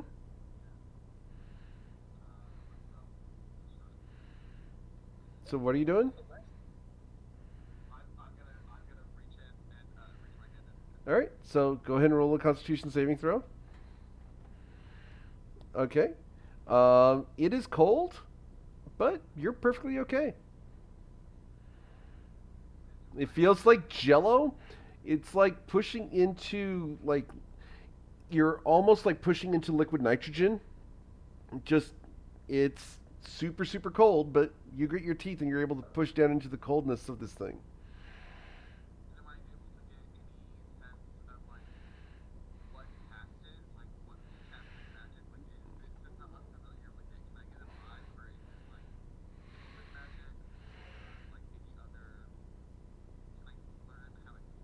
No, not with not with the information you have at the moment.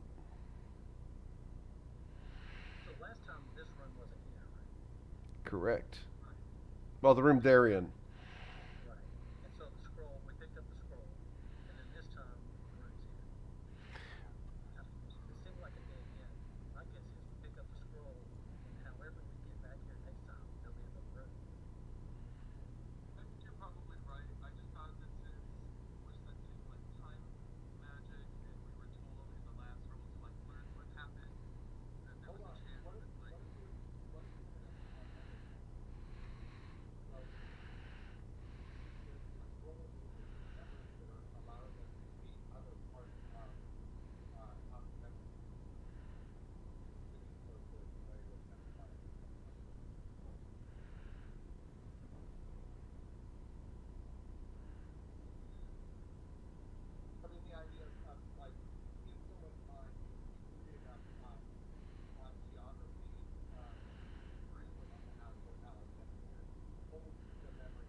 Okay. So, Silas, do you pull your hand away from the water?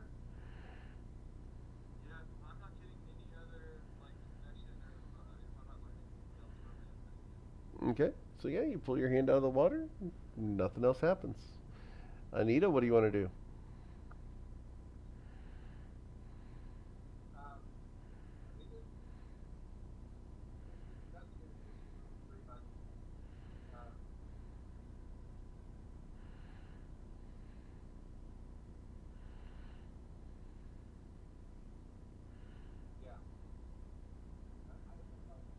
Okay.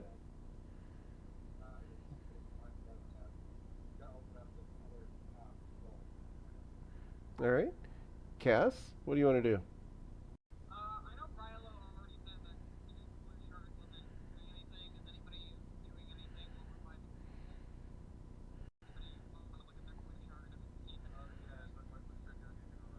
Nothing else happens at the moment. They're unchanged.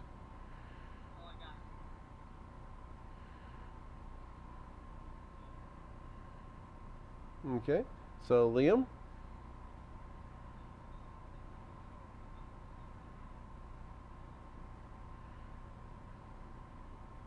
what are you using to tie it to the staff?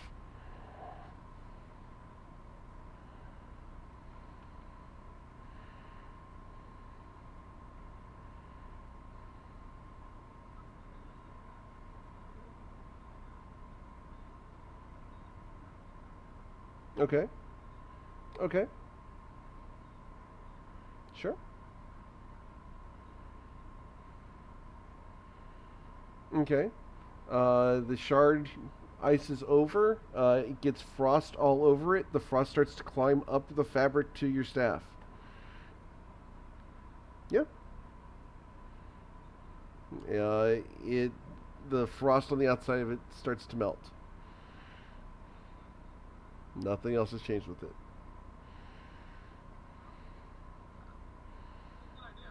Mm-hmm. I love the experimentation you guys are doing. This is really cool.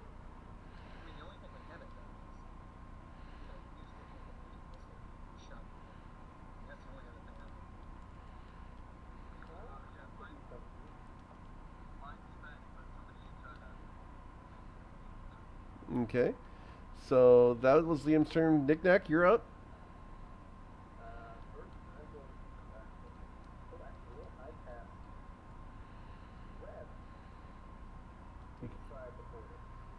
Ooh, you cast web. All right.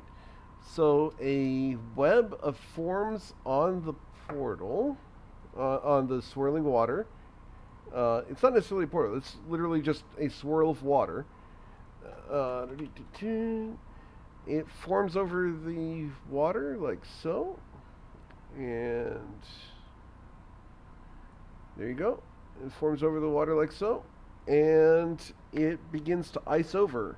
It crystallizes and grows frost all over it, and the web, where it would normally be a little bit bouncy and everything, looks like it is strands of crystal now.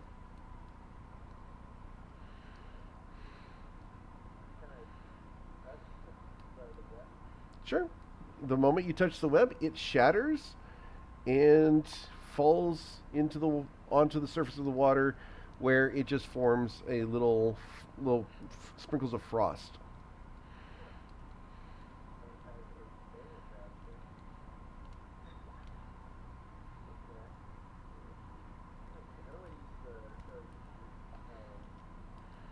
It's a bonus action.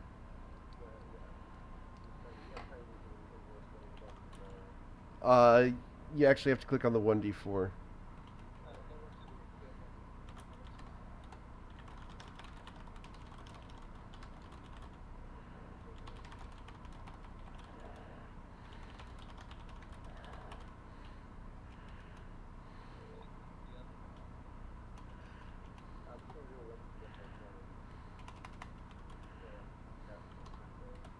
Okay.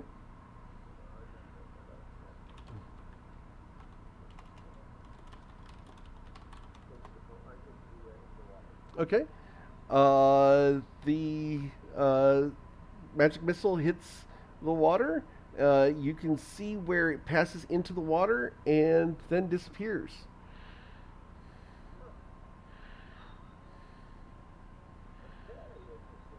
And at that moment, you guys hear a hideous laughter coming from right here, right where Knick Knack is standing. You hear a terrible peal of demonic laughter coming from right here.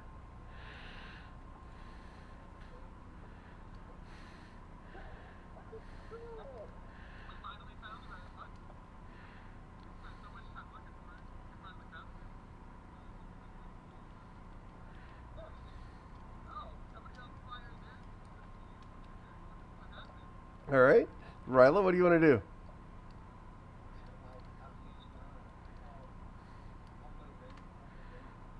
Okay.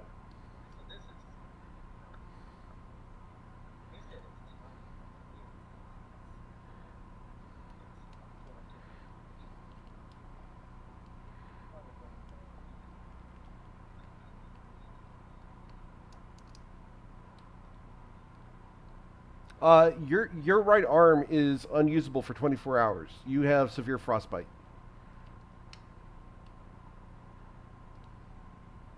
Yeah, that your right arm is completely useless. It's clutched in. The nerves are damaged. It's going to take 24 hours for your arm to recover. All right. So Ryla moves in, and then Silas, what do you want to do?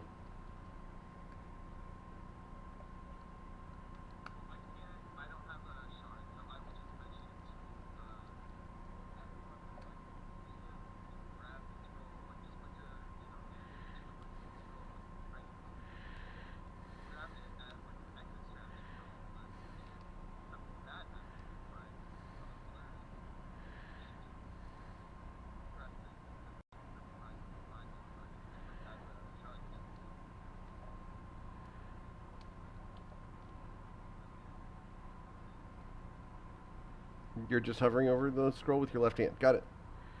Cool. All right. And anything else you wanted to do, Silas?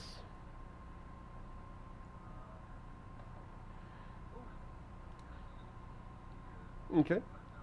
All right. Anita.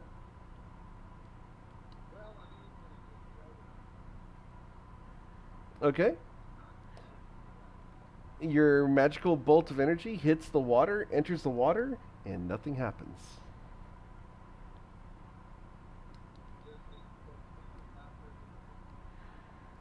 You heard one peal of laughter. The screaming is still happening from here and here. But the one peal of laughter just came from where Nick Nack is standing. After that, there has been no other sound other than the screaming.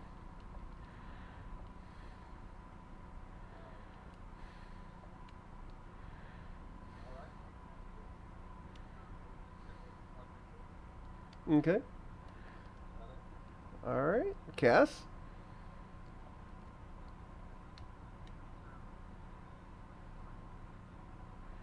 Oh, it sounds like graveling and the running of lava, so it's.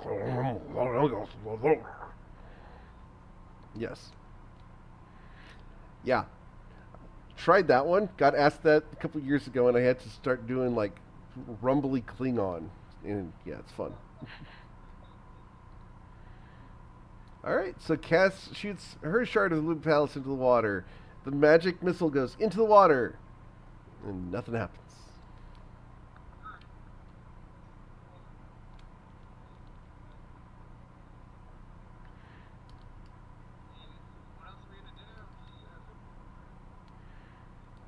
Oh, here we go.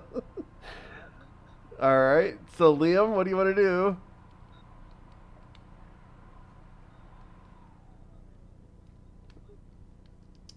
Just ready? You want to do it? Holding action. Okay, gotcha. Knick knack?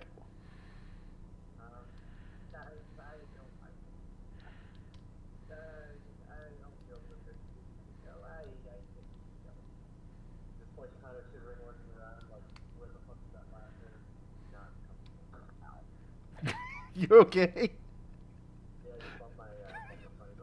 Oh, that's not funny. I'm sorry. All right, Rilo, what do you want to do?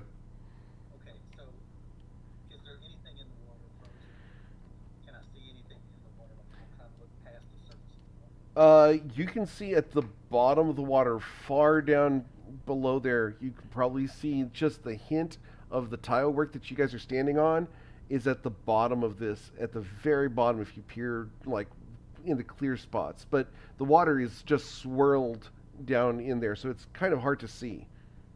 But as far as any objects down there, not at the moment.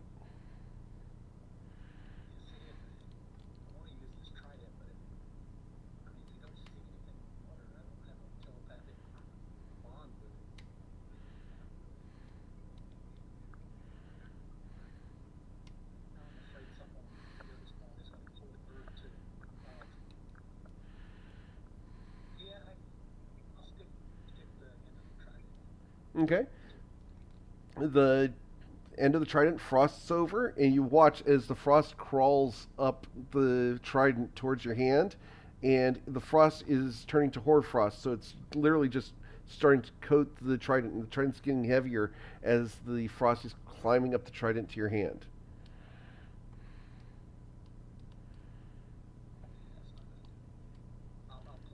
Okay. It comes out. It's significantly heavier because of the amount of frost that's on it, but yeah, you pull your trident out, and the frost will begin to evaporate over time.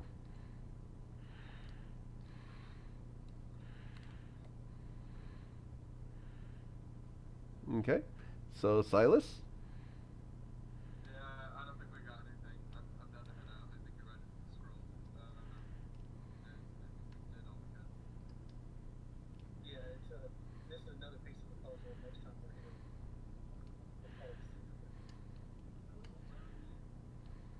Okay. You pick up the scroll? All right. The name seeker is looking at you expectantly.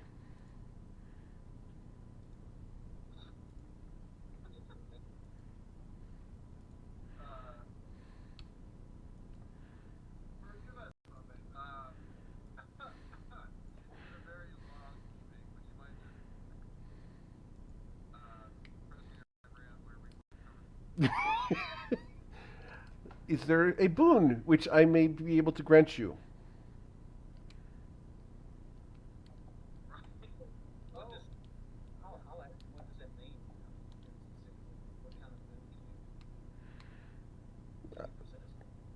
I seek to give you gift. And he looks over at Gerard. Are they not familiar with idea of gift? And he shrugs and smiles at you guys.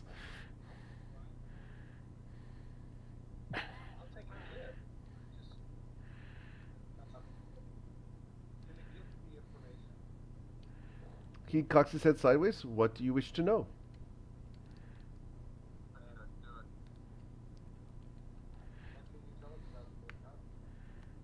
Blue Palace. He furrows his brow for a moment, and he looks to Gerard, and we're gonna find out what he knows here. Roll a persuasion check, please.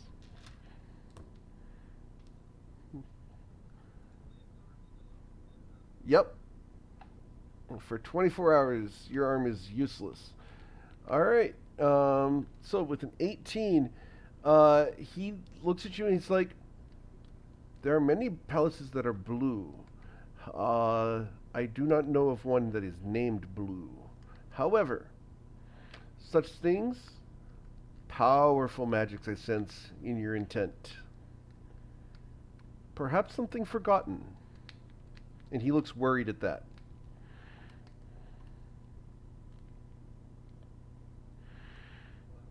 Is there any other boon that I might be able to grant you?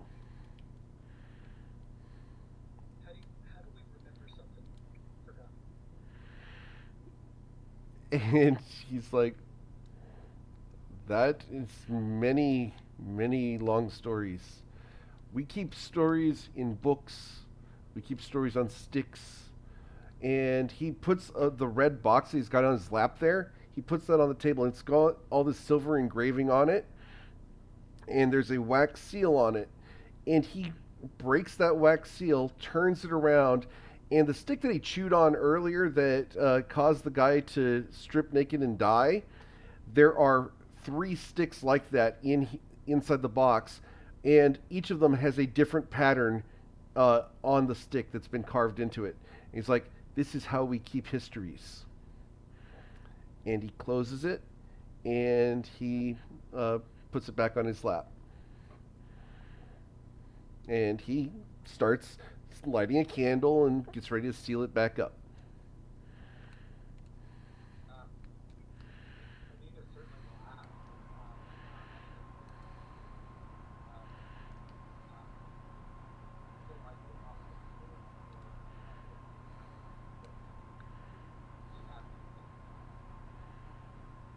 And at this point, he looks mortified. He looks just terrified of the fact that you would ask that. And he's like, "I have offered. You wish for box?" All right. He puts the candle out. He opens the box. He takes the 3 sticks out and he slides you the box.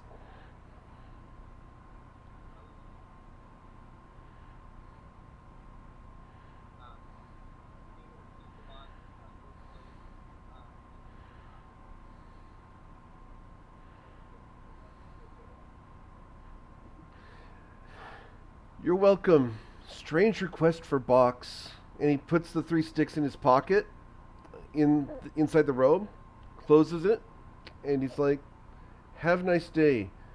Secondary boon, you all feel better and have nice sleep." And you guys all gain inspiration.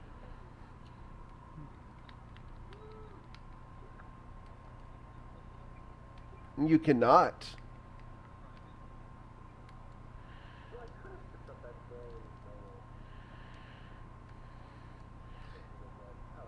All right. And he's like, "Is there anything else you need?" "Yes."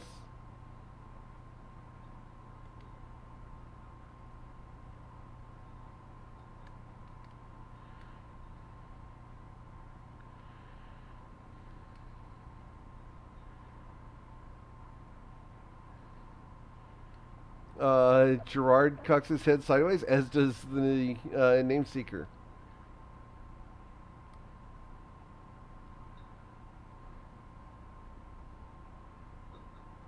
What is the question?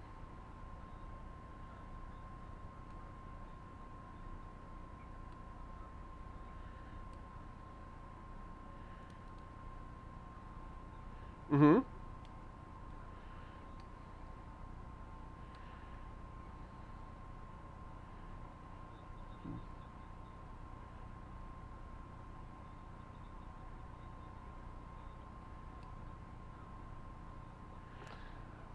He asks you, what is the question? Because he looks over at Gerard, and Gerard kind of nods a little bit, and the Nizumi asks you, what question?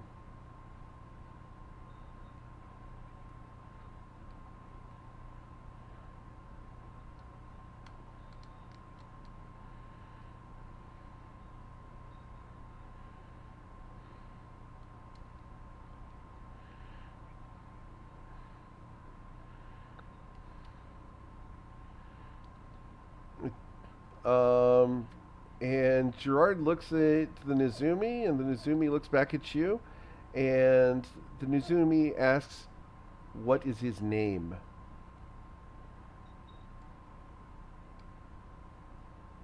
Or here, what is their name?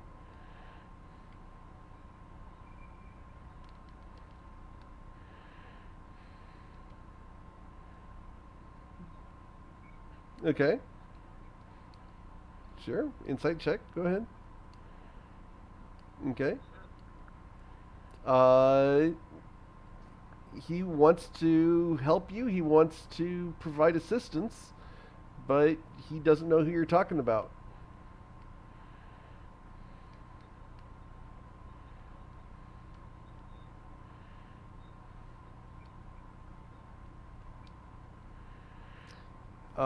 He smiles, and his two teeth in the front really glimmer and shine for a moment, and he says, I will not inflict harm.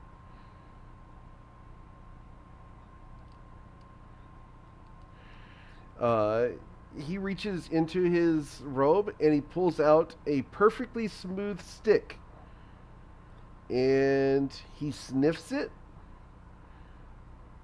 and he chews on it for a couple moments, and he looks back at it, and the bottom half of the stick is completely blank.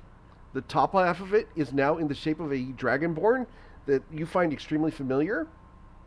And he hands it to you and says, story is not yet written.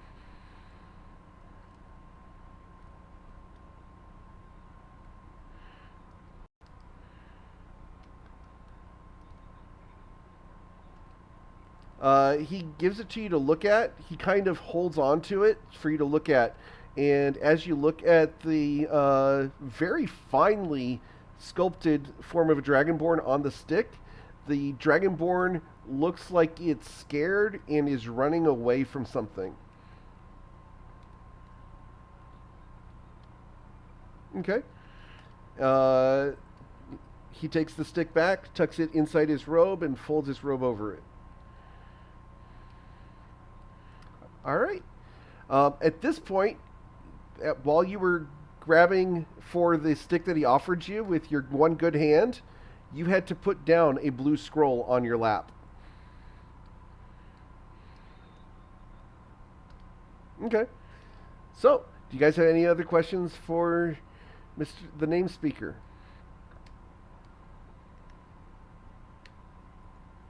Okay. He's going to stand. He's going to bow deeply at the waist, looking at you guys in the eyes, each of you. Says, thank you for a wonderful day. And he goes upstairs and disappears from view. Gerard doesn't say a word. He smiles and says, you should take a good rest, as the name speaker recommended. I will see you here tomorrow evening. Have a wonderful night.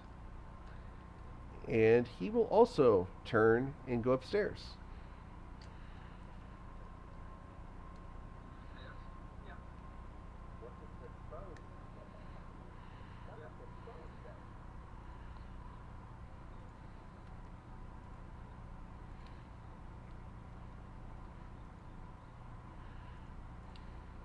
Okay, there you go.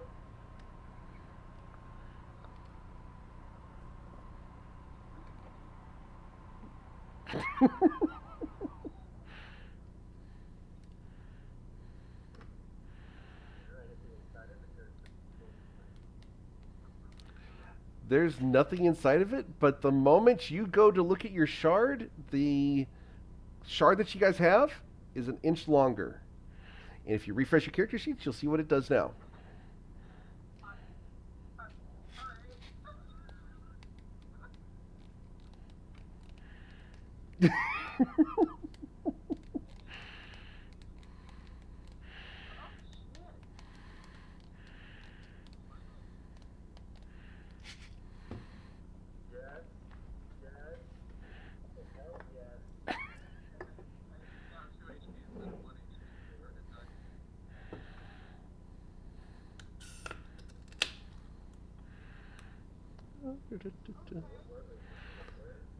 And that's where we're going to call it for the evening.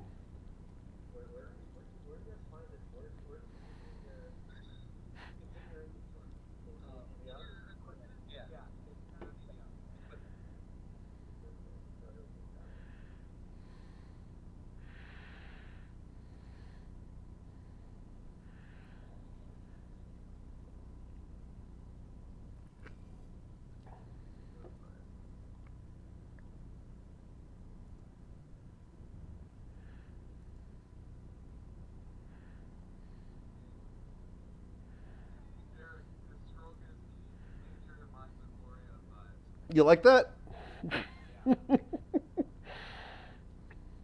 It's fun. Yeah.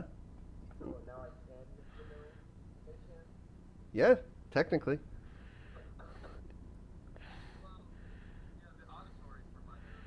Yeah, the auditory is all you can get with the shard, though.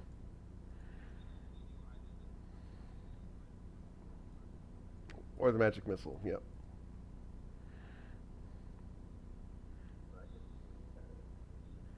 So yeah, you get the auditory minor illusion. You don't get the visual minor illusion. So you can have the gnome talking as the mage hand opens. 1,000 gold is inside that wooden chest. Like he slid that wooden chest onto the table, and inside of it, there's 1,000 gold for you guys to split up, as you guys wish. Up to you guys.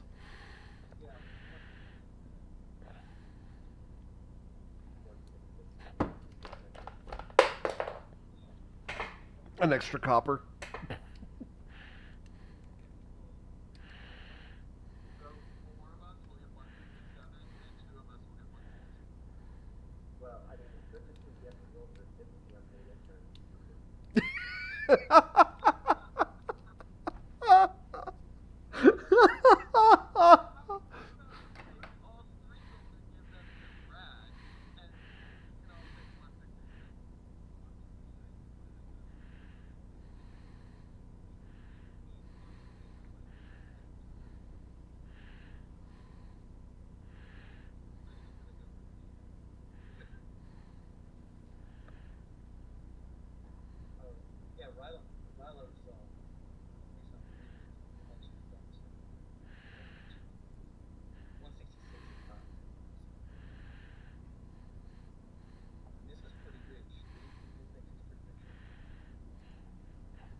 But yeah, guys, good work tonight. You guys did awesome. You guys managed to rescue the Nameseeker, and you guys made it back safely. Managed to keep Liam alive after um, rushing head forward into danger. And then you guys got to discover more of the Blue Palace, which is a mystery. Yeah. Yeah, we'll figure out what happens next. It's going to be fun. Lots of lots of interesting stuff happened tonight. Lots of developments.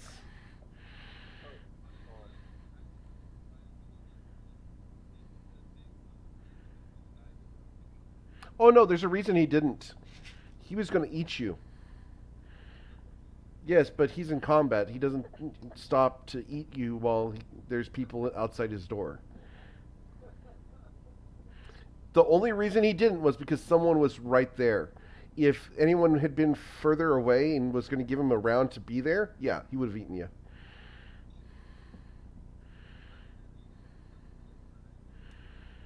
Oh, there's opportunity.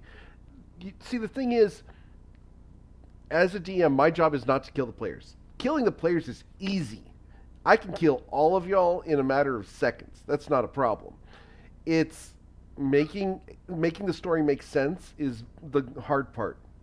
The hard part is, why would the Knoll, when Cass is just outside the door, turn, stop what he's doing to go eat the guy?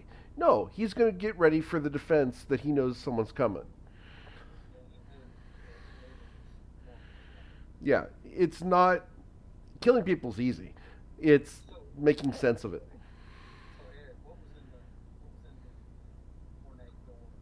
Oh, oh yeah, that's fun. I can actually tell you because Gerard did warn you guys about going in that door. There's that special prisoner that decided he wanted to be there. Yeah, he's that's what's behind that door is that special prisoner who decided to be there. And Gerard told you that if you needed his help to knock on the door.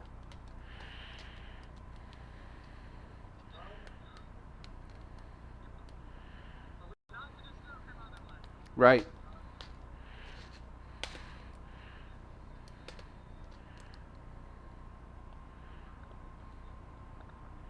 I'm sorry. It's more like it's running away from something. So it looks like Unalo is fleeing and looking behind to check for someone following. And we're talking, it's a sculpture that's like taking a pencil or not a pencil, but like an Olive Garden breadstick and carving into a breadstick. You know, so it's that size of a stick. But yeah, guys, wonderful session. I hope you guys had a ton of fun. I hope I left you guys with some questions for next week.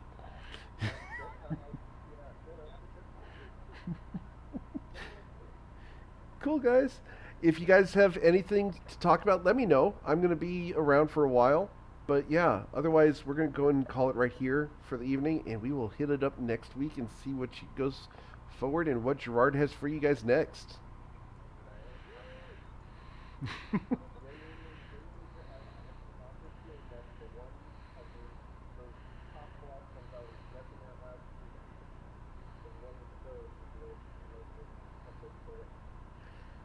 Uh, oh, you think so? Oh, good. Because you're not quite right.